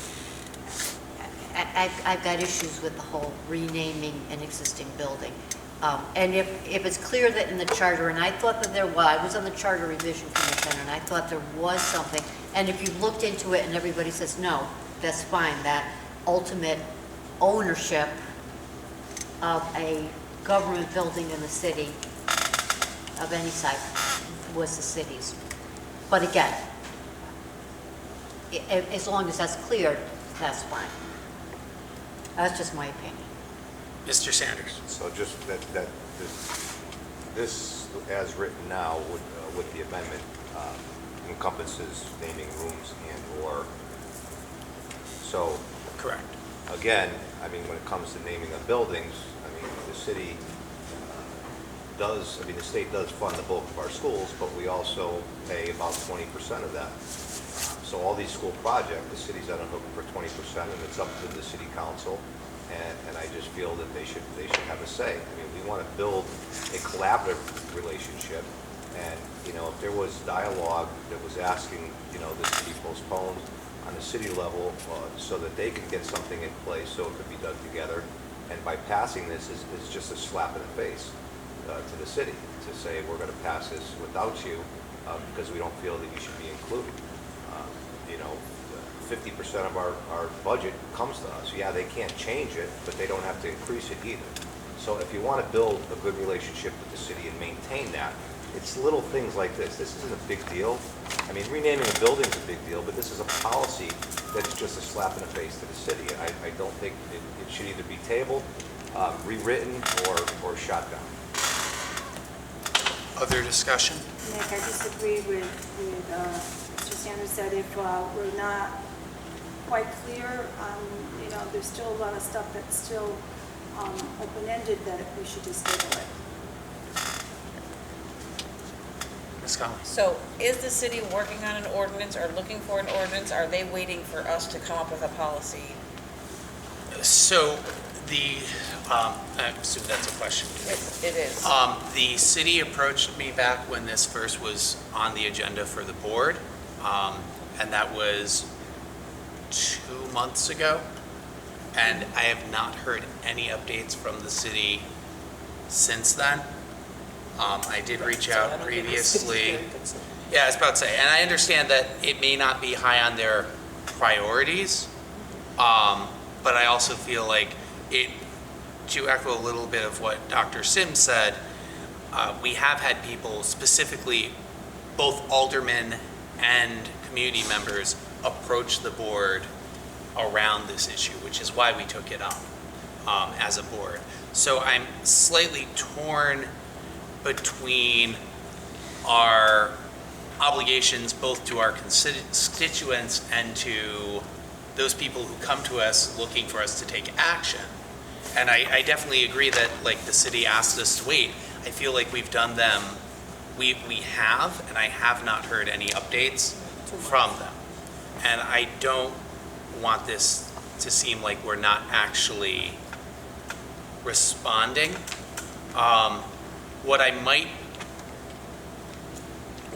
like to propose as an idea, and I don't have the exact wording of it, is perhaps adding a line at the end that references the city ordinance, such as, pardon me, I'm just between trying to actually do two things at once.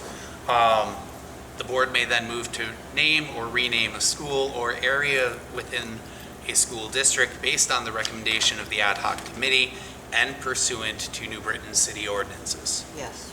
At that point, it leaves it up to the point that we are going to follow the rules that have been laid down by the city. We're not attempting to guess what they're going to do. We're recognizing that they do have a stake or ownership in this, but it leaves it up to them to define what that stake or ownership is. would that be something that could mediate concerns from both parts? I think that would be perfect. Yeah. Okay, so yay for motions to amend. Ms. Conley, did you have something before? I just have a question, why are we even writing this policy? We don't have a policy on the books today, correct? Yes, we do. Have We an do. Administrative procedure that We- says naming an area. Nothing about the building, and we're adding naming a building. Right, so that was part of the issue. When this was brought up 2 months ago, there was not a clear answer. It was Right. brought up, we would like to rename a building, what's the process, right, from a community member?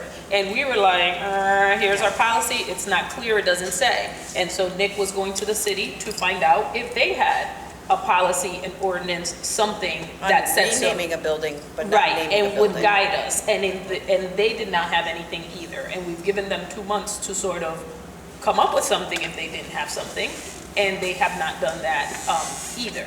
And so I know that naming a building is a big deal, but think about when was the last time that was even brought up? It's not like people are just running around trying to name buildings. Well, I can actually, The one we're discussing now. I can actually also say that previous to this, the board has acted to rename a building. Yeah. We renamed Brookside School, Right. and we just did that with a voice vote of the board. Right. There was no process for review, and that was, and I understand why that is potentially different than other suggestions, which is why we felt there was a need for a much more detailed process. Because honestly, that should have still also gone through a process. It really should have when we did I it. didn't know they had changed it. You know, but that was something that previously we have. What was the previous name of Brookside? Alternative behavior? A lot. It was named a couple of times, because the first time it was ABC or something like that. Yeah, Right. alternative Right. behavior. Yeah. Yeah. Figure out the wording? So the wording that I'd like to propose is, again, amending the last sentence of the policy to read, "The board may then move to name or rename a school or area within a school, within the school district." That's a typo I should have caught before. Any school district. Yeah. Anything. Based on the recommendation of the ad hoc committee and pursuant to City of New Britain ordinances, If applicable. if applicable. Second. Any discussion of that amendment? No. All those in favor of the amendment, please signify by saying aye. Aye. Opposed? Back to unanimous, that's how I like it. So the policy now as amended is pretty much what we have here. The changes are in the first sentence of the second paragraph to more explicitly state what the composition of the committee is. And we amended the final paragraph sentence to include that it is also subject to applicable city ordinances. Any questions or discussion of the motion as amendment? Just want to say that was a great debate and awesome compromise. Anyone else? All those in favor of the policy as amended, please signify by saying aye. Aye. Opposed? Motion. Oh, you're opposed? I am, sorry. Okay, motion still carries. Ms. Conley voting in the negative. Okay. Moving on, we had already looked at the consent agenda. If there's nothing anyone wishes to remove. Okay, the consent agenda is passed as stands. Hearing no objections. Can I have a motion on 6A, please? Motion to approve contracts of employment between Consolidated School District of New Britain and JROTC Second. Commissioned Officers. Motion made by Ms. Conley, seconded by Dr. Sims. Any discussion?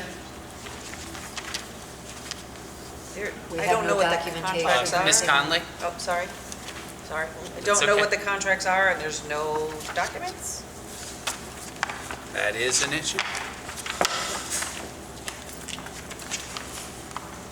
Is Dr. Tucker here? Is Dr. Sanders. Or Dr. Tucker? No? No. Dr. Tucker is out.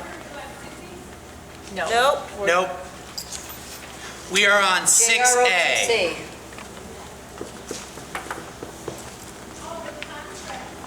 Yes. Oh, yeah. Yeah, that one. We don't have a contract. We don't have a. We don't have a contract. There We was don't know not what one we're in the approving. board packet.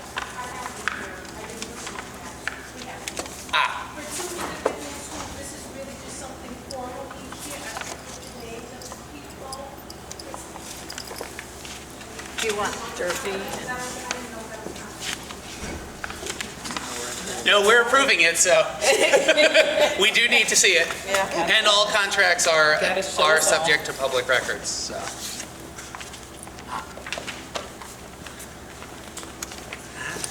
I can, yes, I will summarize. So this is a contract to employ Mark Durfee as a JROTC commissioned officer. Terms of employment are for this school year from July 1st, 2019 to July 30th, 2020. It includes the salary paid by the paid to the JRC commissioned officer is based on their officer pay grade, monthly allowance plus subsistence, monthly variable housing allowances, monthly retirement pay. The duties are that the employee agrees to employ the duties of the JROTC commissioned officer. The contract can be terminated by written mutual consent or on a basis of evaluation. The fringe benefits include 3 vacation days per fiscal year, and plus legal holidays, 15 sick days per year, possible accumulation up to 150. They have the personal bereavement leave days as negotiated with Local 1186. Upon retirement, they have they receive on the basis of their current wage 30% of the first 100 days of accumulated sick leave and 40% of all days over 100 up to a max of 150 as a payout for unused sick days. The employee is entitled to health insurance under our district group. The employee participates in the same group life insurance plan as the teachers union. They take their premium cost sharing contributions based on the teachers negotiated contract, and they are provided with mileage reimbursement at the IRS rate. They have a tax annuity that is in accordance with state law, but we do not make a contribution to it pursuant to this. And that is the sum of this. If you could provide any additional background information about the candidate or individual. Background information about the candidate or individual, or answer any questions from the board. Is this just a renewal of a contract? Yes. It's same terms. There's been nothing substantial added. It's a standard contract written year after year. Nothing's been added to this. Ms. Conley? We pay housing? Is that what that? Can you speak Yeah, up? sorry. We pay housing for, can I see the contract? Doesn't it say something about we do housing? It does say lodging. Lodging? Yeah, it did say Oh, something if he about goes lodging. away on a trip. Just if they go away, okay. Yes. I was just gonna say, my goodness. Yeah, because they take the kids. Because they go on and they compete and all that. Oh, okay. Yeah. They don't get an apartment in the city. I'm thinking like, is this guy from Nike site, whatever. I have one up for lease if you're interested. Okay.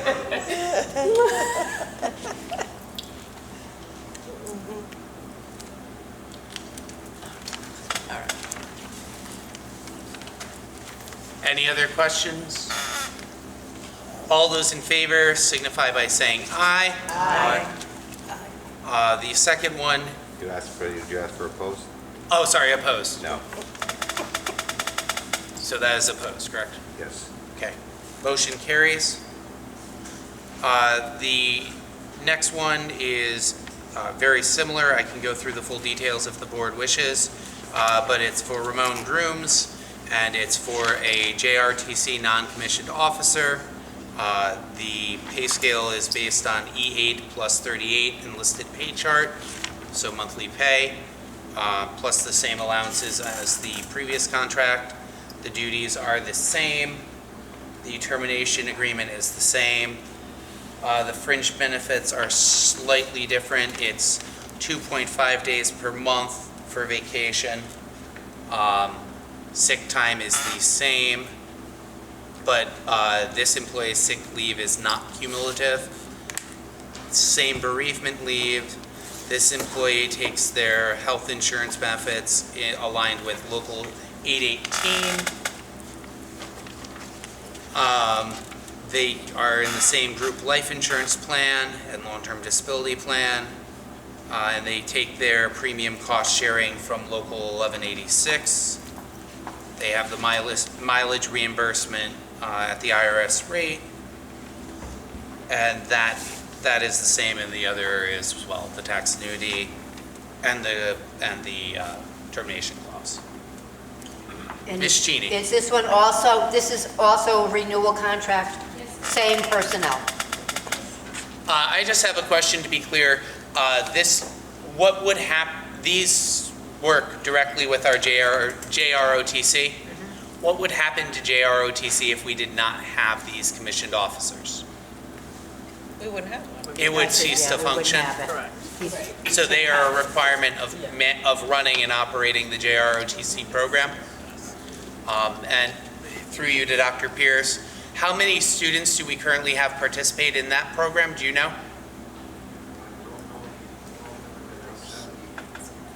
Sorry. 70? Approximately 70? Thank you. Ms. Conley? Do we know the salary of an E8? Does anyone know the salary of an E8 plus 38 enlisted personnel? Mr. Kane. Mr. Kane? Can you find that answer for us?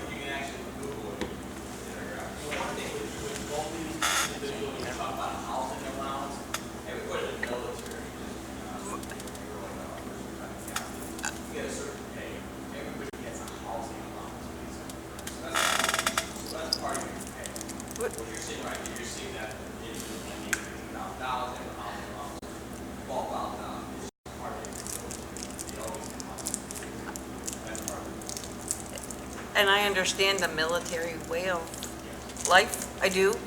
I'm just curious what an E8, I guess The monthly pay for E8?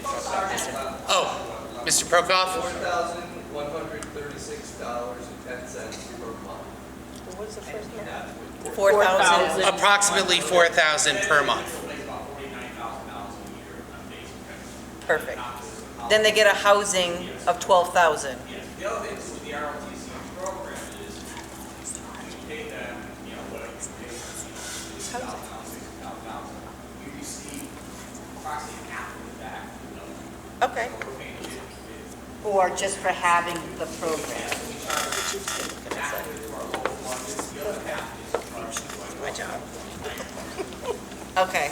And just for people's information, an 05, which was the previous contract, is around $5,000 a month.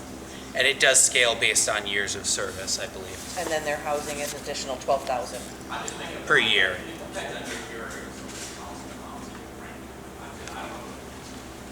Do they live in New Britain? Probably not. Just teasing you. Okay. Any other questions? Comments? Discussion? Okay. Hearing none, all those in favor signify by saying aye. Aye. Opposed? You didn't get me on that one.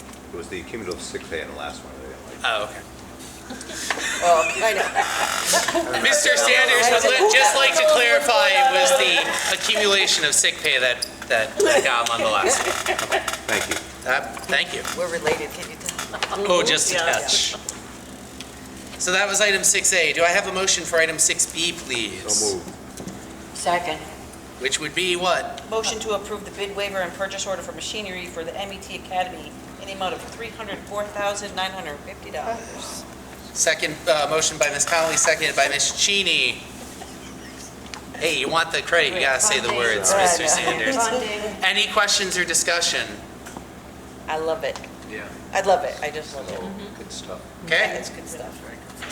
Hearing none, all those in favor signify by saying aye. Aye. Opposed, motion carries. Item 6C, do I have a motion? Motion. Motion to approve purchase order for assessment materials in the amount of $36,166.68. Second. Motion made by Ms. Conley, seconded by Dr. Sims. Any discussion? Yes. I was, Mr. Gay? assessment materials, is this special ed assessment? It is special ed. Okay, I was just wondering why. Yeah, I have they this right here. Medicare. Okay. Yep. Dr. Sims? My only question is the purchase order that's included is for $34,775.65, which is a different amount, so am I missing something?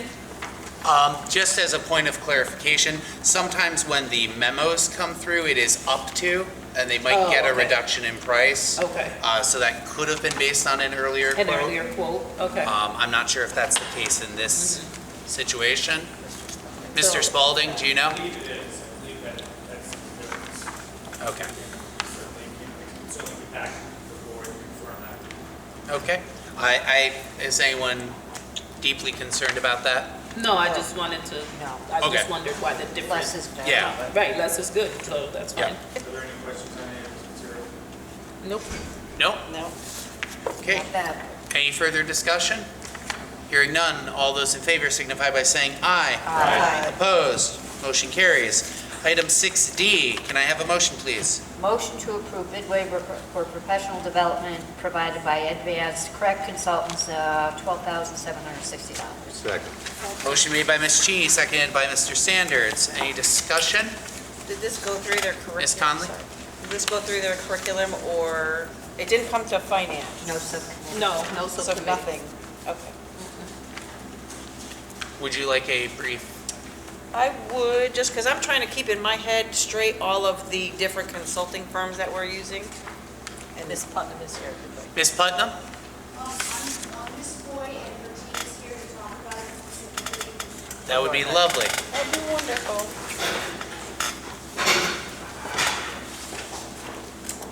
And if you could just step up to microphone, that's mostly also for our video folks at home.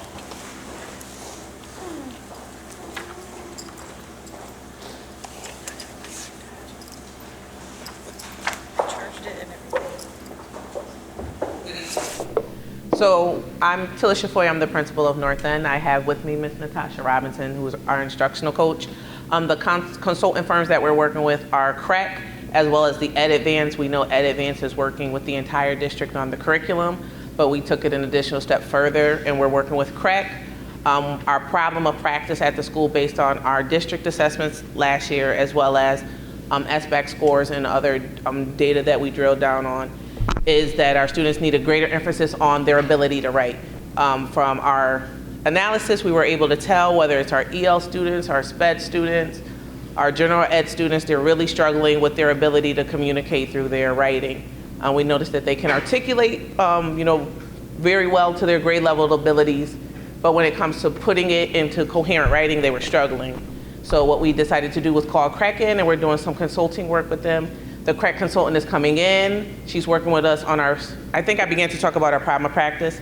So our problem of practice is emphasizing their ability to write. We worked very hard this summer on coming up with writing notebooks for our students and making sure that teachers are getting intricate instruction themselves on how to teach writing effectively, how to give immediate feedback effectively to students, making sure that students have the tools that they need to be successful writers, because in all of their assessments and their different things that they're doing, we noticed the trend that their ability, again, to express in writing is struggling. So the consultant is coming in, she's working closely with Ms. Robinson. Ms. Robinson is turnkeying. The consultant is also coming in even as soon as this week to run one of our staff meetings for us. She's coming in looking with us at the notebooks that we're working with students on. They're doing their daily writing in notebooks. We're implementing the writing workshop. So the consultant is coming in to work with us on those things, and I'll have Ms. Robinson come in at this time and talk. I do want to let you know that it's not just something amiss, something up in the air. Our plan is based on the Lucy Calkins work that she has done in her writing workshop. And the person who is working with us from CREC does have a very strong background in the writer's workshop, as well as the math workshop and the reading workshop. So although that's something that we've tried to implement, put forward to ensure that we're doing it with fidelity at this point, we've requested that we have the access to the consultant to come aboard to work with myself, Ms. Robinson, my A to the P, our leadership team, to strengthen us so that we can turnkey it to our staff effectively, in a shorter amount of time. So at this time, I'll have Ms. Robinson come forth and talk about the work she's doing with our consultant from CREC and the work that we plan to do going forward this year to ensure that our students are able to achieve at greater lengths and higher heights that they're able to produce, not only in speaking, but in their ability to write. Even we notice on math performance tasks in the SBAC math, they can determine an effective and correct answer, but they cannot communicate it effectively. Whenever it says, show your response, why did you pick this answer? They can read with fluency, but they cannot express in writing what they understood they cannot express their understanding of what they read effectively in writing. So again, I'll call up Ms. Robinson to just explain in detail the work that we're doing with our consultant. Good afternoon, everyone. Good evening, everyone. So prior to the CREC consultant coming in, we conducted extensive PD around writers workshops, specifically to introduce the model to our teachers who may not be familiar with the process.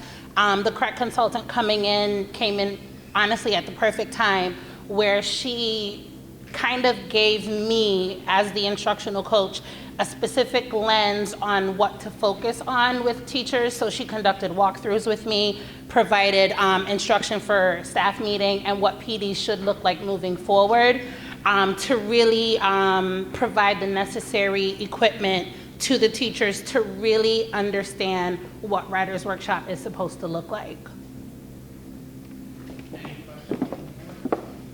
If I could just interject one additional time, I just want to say that this money will not be used amiss. We do have a fidelity measure, a progress monitoring tool. It is something called on-demand writing that we're working with the teachers on to make sure that the instruction that the CREC consultant is giving myself, the leadership team, and the instructional coach, as well as the teachers, is going to turn key results. So we have what they're called on-demand writing prompts that we're going to administer to the students 5 times a year, and we're also going to curtail and assist teachers in the NBU sessions in creating CFAs to make sure that what we're doing is working and that the work that we're doing with the consultant is effective. For those who are not doing it as you speak, CFA is common formative assessment. Yes, sorry. Are there any questions? Questions? Yeah, but not for you guys. So the amount here in parentheses is 12,760. There's an invoice from Ed Advance for 12,760, but CREC and Ed Advance are not the same people. So is this? So they are subcontracting with, Ms. Putnam, can you explain that part? Because that I'm not, why is it Ed Advance and CREC? Sure, because we wanted to make sure that the work that Ed Advance was in keeping with what CREC was doing. We didn't want 2 separate consulting firms coming in and working. We wanted it to be more cohesive. So did CREC subcontract this Yep, out? so Did Ed Advance subcontracts with CREC, and they meet with one another so that they're in keeping with whatever they're implementing with Ed Advance looks, sounds, and feels like the work that CREC is doing. Okay. Yep. Other questions? Dr. Costa. Mr. Sanders. I'm in this chair. We're all dead. Very good. Just for today. Yeah, maybe I'm just missing something, but can't we contract directly with CREC? So we could, but the concern is that Ed Advance is working with all our grade levels on our whole curriculum. So the worry would be for a different consultant to come in and work with a few grades and do something that maybe is not among them. Okay. So they're saying they talk to each other, and that way the work is cohesive instead of something totally separate.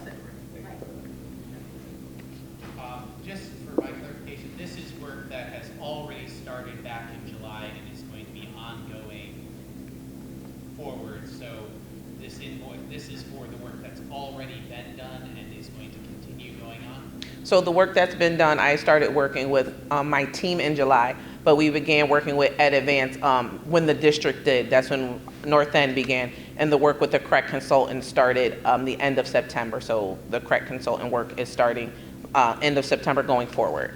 Okay, thank you. You're welcome. Any other questions? All those in favor signify by saying aye. Aye. Opposed? Motion carries. I'll entertain a motion on 6E.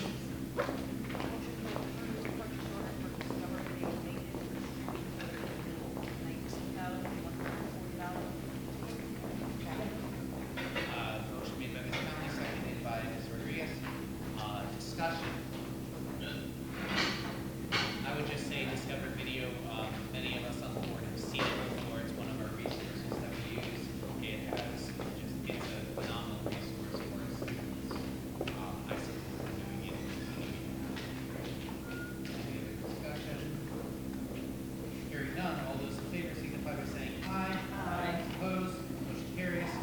Next item, can I have a motion on 6F? Motion to approve personnel item. Second by Ms. Rodriguez. Discussion.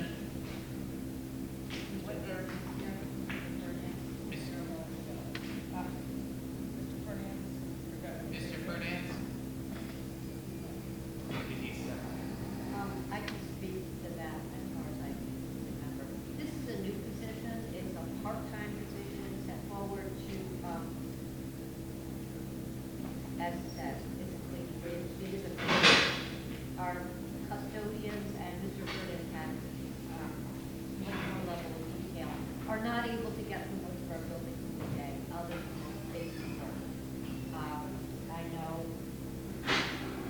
Dr. Sanders had some issues, even with great and small school, not up to par. Part of schools are dirty, and this is a very part-time position, which he's looked at as a gateway into a custodial position. It's part-time, it's only during the school year, it's a person who will do cleaning, actual cleaning, to maintain the money that we put into our written buildings. So, the one thing is we increase square footage of schools, we have increased staff, that's number one. When it's a short evening or custodian takes a day off and they, the overtime or whatever, it's a 4-hour shift.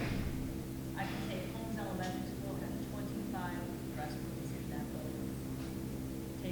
That would take 4 hours, that alone.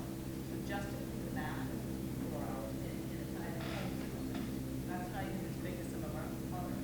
De Loretto has expanded their footprint, as has Small, as has New Britain High over the years. We don't increase staff. And to Ms. Cheney's point, we're always looking at ways to develop a pipeline. Part-time position. Some of our students can apply for new jobs, they don't need to pay. So if, so there's work opportunities potentially for some of our students. It's something that our students can possibly do after graduation from high school if they want to help pay some of the college loans while they're in school. The other thing we said is it's a pipeline to full-time custodian position and or maintenance position. So we're looking at different ways to hire part-time staff to have a potential career here. Other questions, Ms. Parker? I don't have a question, I just want to say, when I first started in Cisco, we had cleaning aides that was different from the custodians that we worked with. They really explained how that custodian stuff, but cleaning aides for dog kind of like the house, things like that. Overall,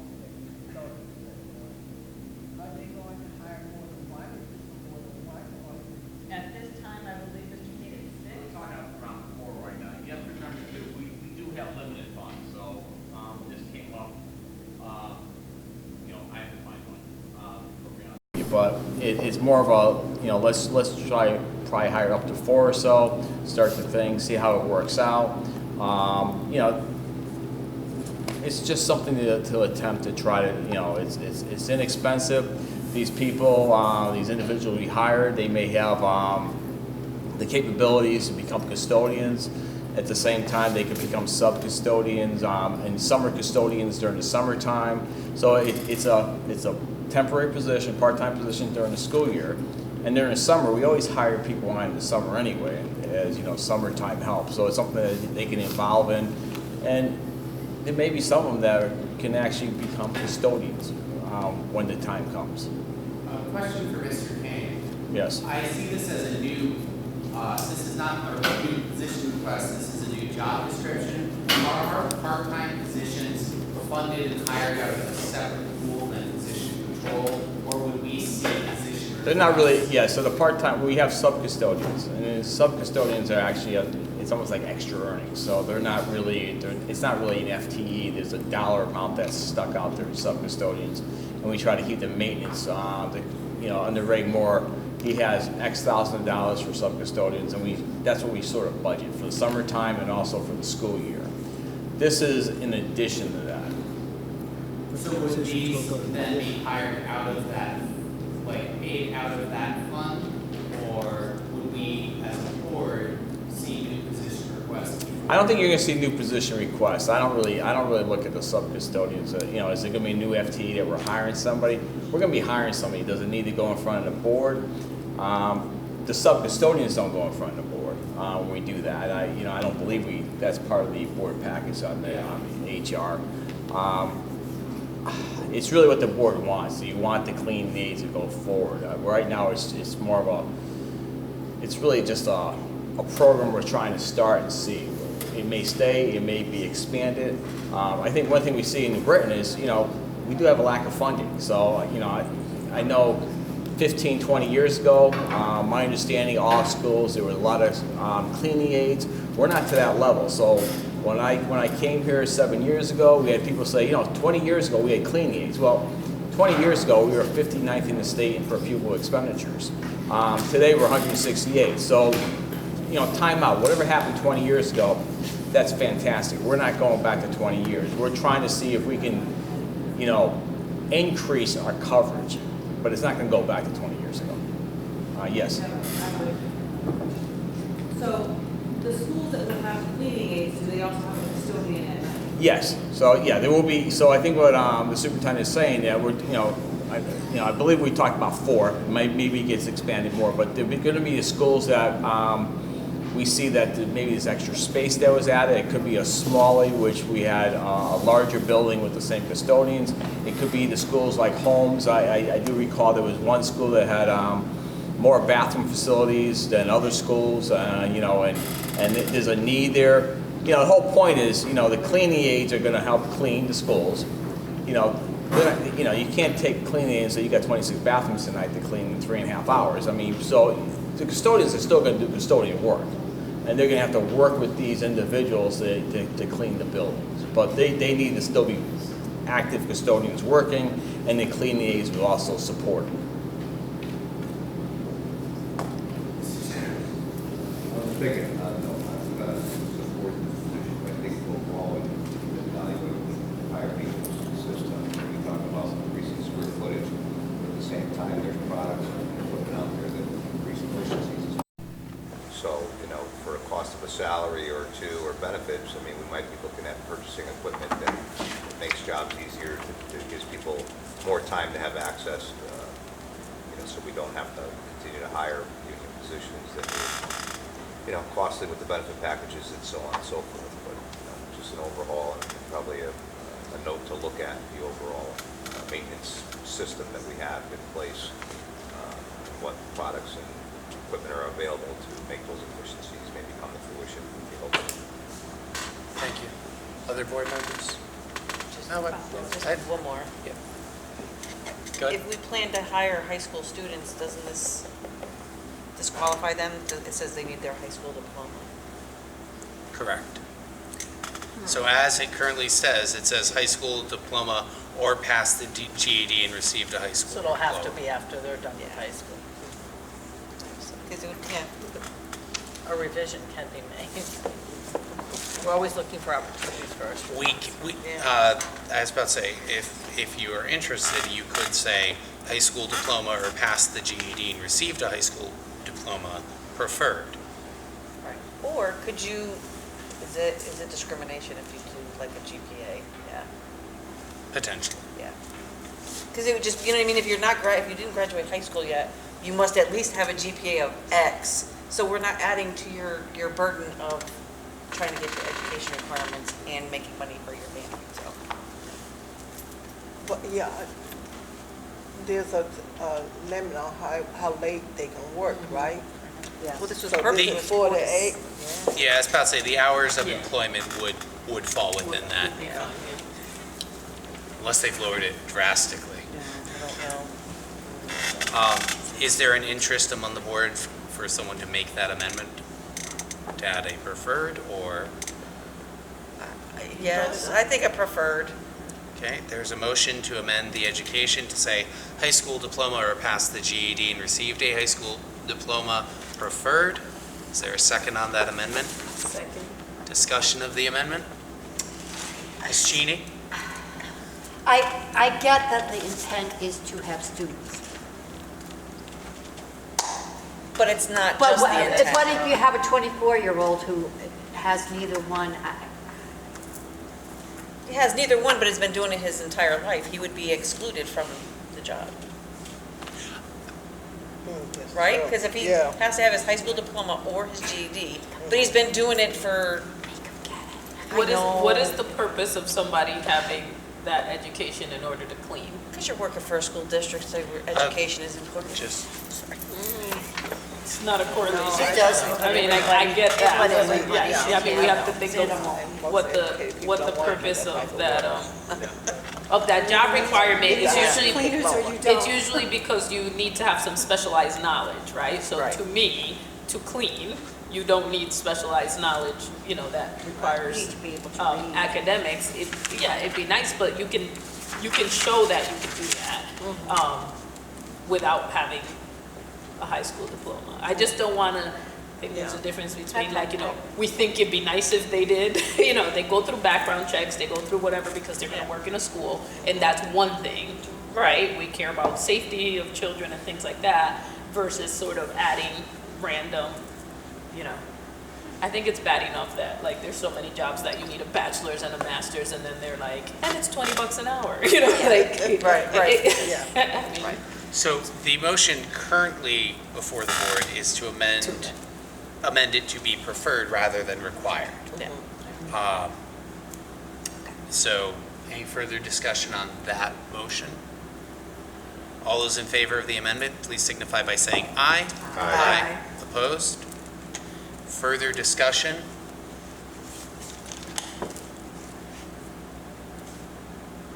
I asked that question of Mr. Kane earlier. I just wanted to make it clear, because I thought that was the case where if we approve this position and it now exists or this job description and exists, that means that if the school is able to find sufficient funds, this is someone that they can hire supplementally without it coming back before the board.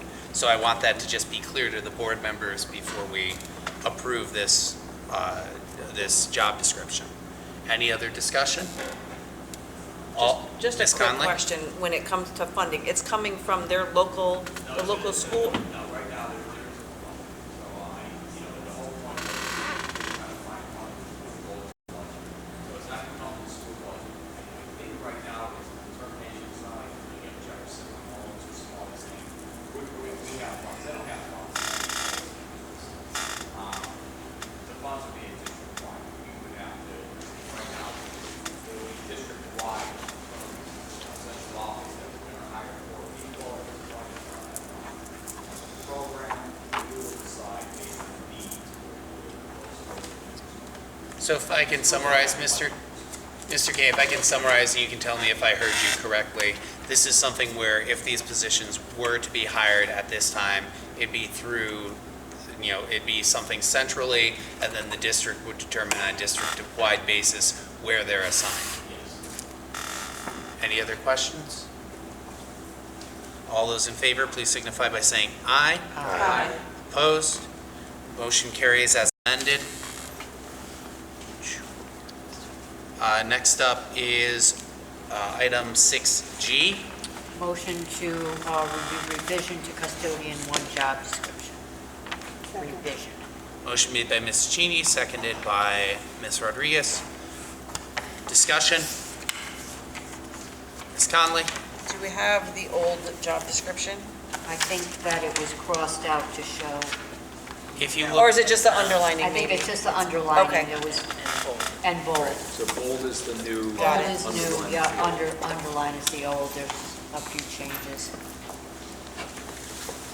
I am glad to see that where's appropriate safety equipment supplied by the district is now a requirement. Yeah.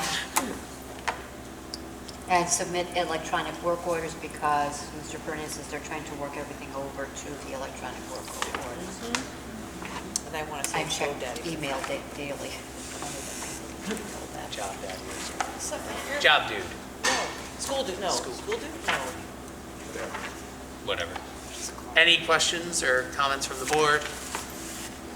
Seeing none, all those in favor signify by saying aye. Aye. Opposed, motion carries. Next item is 6H. Do I have a motion? Motion to review new job description retention specialist for adult education. Is there a second? Second. Seconded by Mr. Gay. Discussion? Is this, Ms. Conley? is this a new position? Ms. Sarah? Mr. Fernandez is at the high school, you know, he's in charge of adult ed, he thought it passed, and I said, no, but if we can table it, I can't speak to this position, I don't want to try. Motion? So, I'd entertain a motion to table to the next board meeting then. Motion to table. Do I have a Second. Or, sorry, postpone technically to the next board meeting. I know. Technically, table. Nope. Aye. All those in favor? It really isn't. Tabling is something that you're going to take up within the same session. Everyone does it wrong. Thank you for the clarification. Mr. Roberts. All those in favor of postponing to our next meetings, please signify by saying aye. Aye. Motion carries, item is postponed. Can I have a motion on item 6I? Motion to review new job description, non-instructional PPT office para-educator. Do I have a second? Second. Motion made by Ms. Conley, seconded by Ms. Rodriguez. Discussion? Is this Ms. Parker? the position of planning and scheduling the PPTs? So that is vacant now?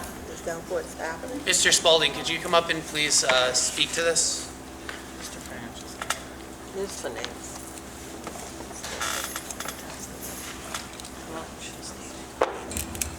Hi. So these PPT cards were already in the district when I came here. They're local 2407. And the positions, we have 11 of them in the district right now. We have 2 at the middle school, 2 at the high school, and 7 between elementary and other districts. These folks set up the PPTs, 504 meetings. So we didn't have a specific job description for them, and the position is very different than most of the powers in the union, obviously.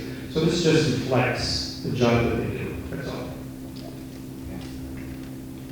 Any other questions? Any other questions?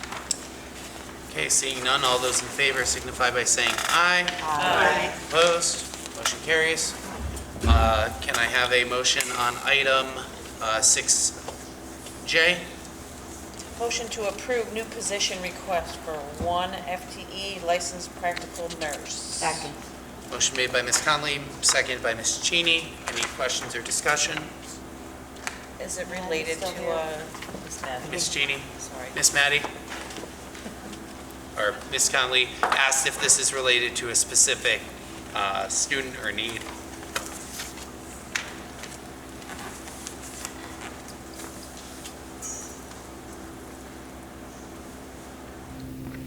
So the answer is yes. A week before school started, we picked up a new student from Bristol who came with a one-to-one nurse written in her individual educational plan. We've used a substitute for the last couple of weeks with hopes that we could wean her off of that. Unfortunately, there is DCF involvement and issues at home. The child is young. We're not going to make the 90 days that the union allows us to use a substitute. So our hope is that having someone with her to specifically work with her on her skills, by the end of the year we'll be able to fade back, and by the time she goes to first grade, transition her over to the regular school nurse. Just also to point out to the board, this is currently, the funding source would be third-party billing. Any other questions from the board? Seeing none, all those in favor signify by saying aye. Aye. Okay, next item on the agenda, can I have a motion on item 6J? K, sorry. Motion to approve revised policy 6142.101, district wellness. Do I have a second? Second. Okay, second by Dr. Sims. Just to highlight the changes, they were actually literally highlighted, except for one small change in just numbering it properly throughout. The first change is several pages in, and I believe it'll still show up as highlighted, even the black and white copies, but it's under 7B, or sorry, 7D. And for qualifications of food service staff, we just specified that staff development programs for the food service providers and nutrition professionals will be scheduled in conjunction with our contracted food service providers. It's Okay. not highlighted, FYI, but we can. Oh, find okay. it.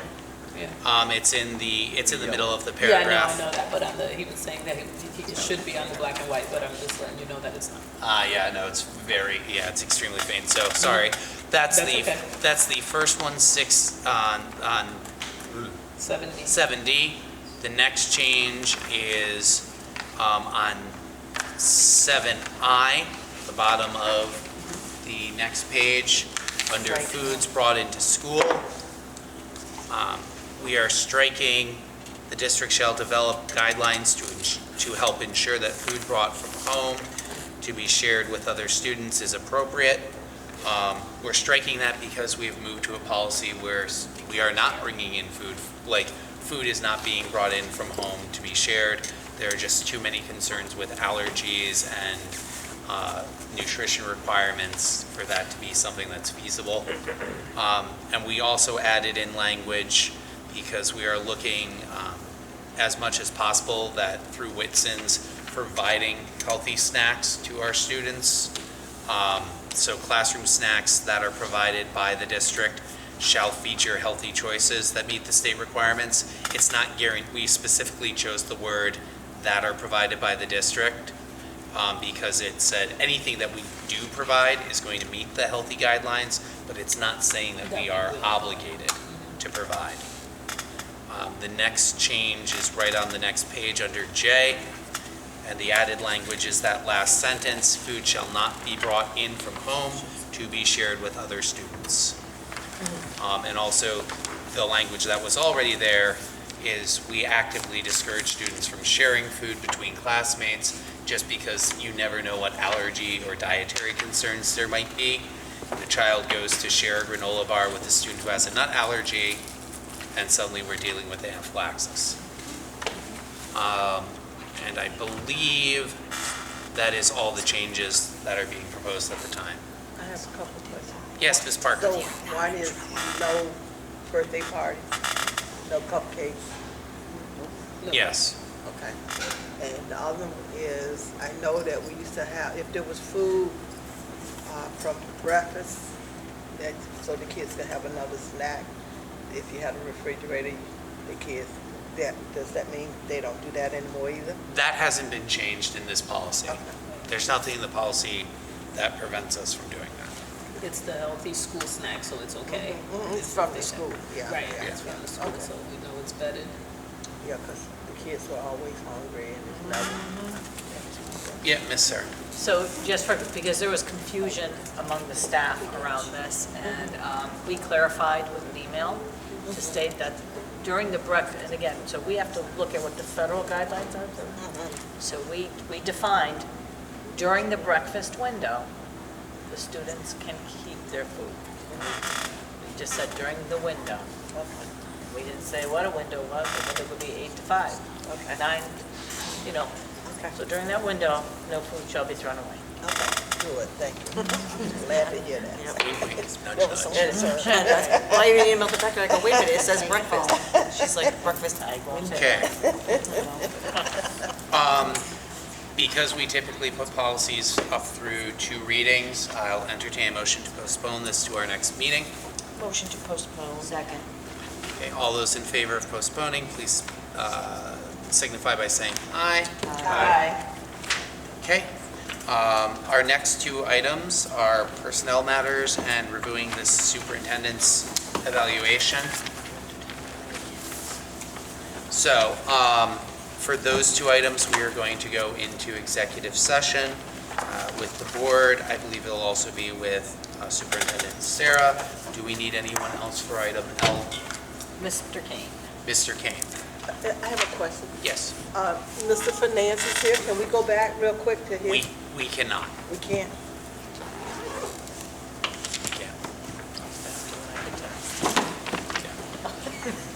Okay.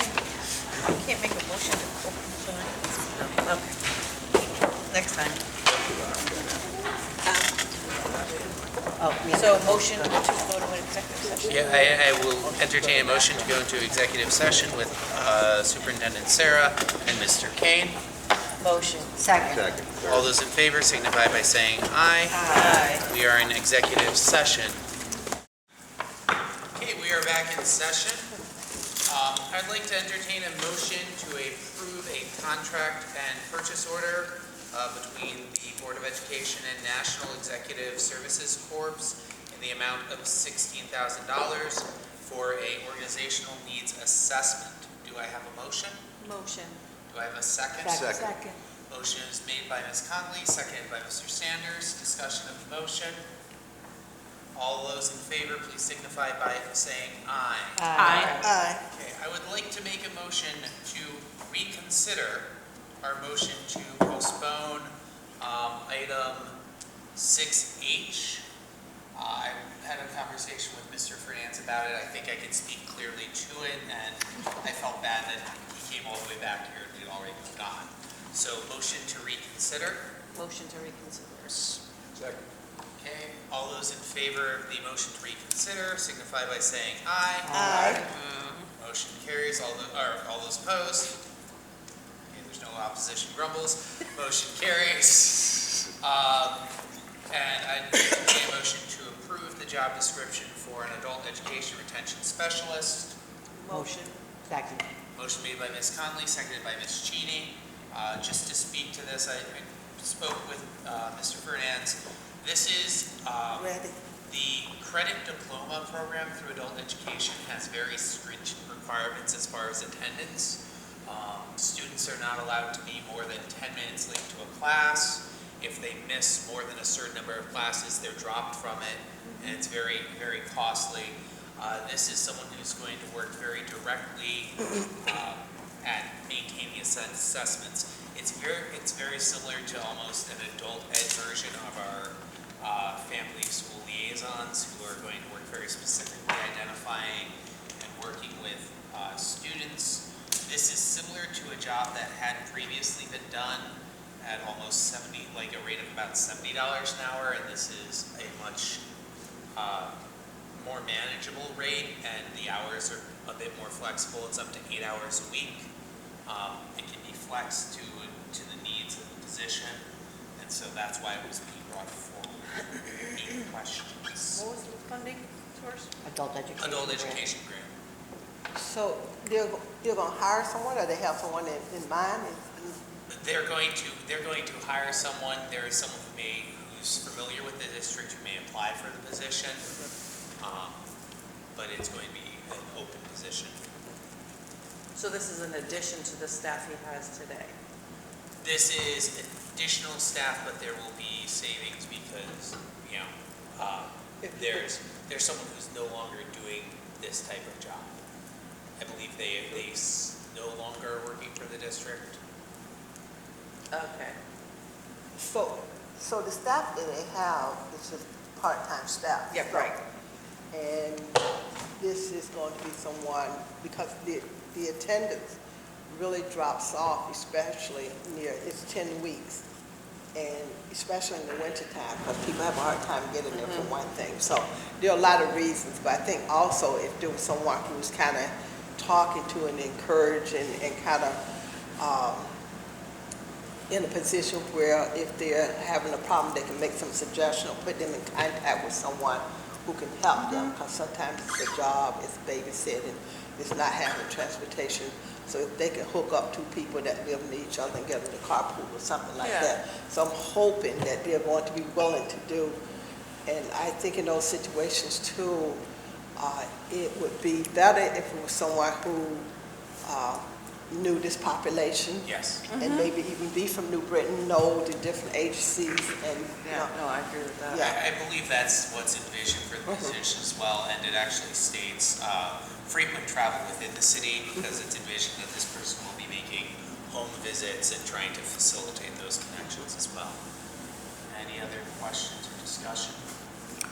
So, did I hear that this work is being done, but someone is getting paid a lot more due to what, overtime? Okay. I'm not entirely sure. I don't the think full anyone's details. doing that unless they want research. I think it might have been someone who was previously attempting to do this work outside. I don't know the specifics. He did indicate in personnel, I believe, there, at least at some points, it was an overtime situation where somebody was doing it. And In addition to what? In addition to their Yeah. full-time job, and then they were getting paid overtime, which may be $70 an hour versus the 25 or whatever. That answers my question. Any other questions?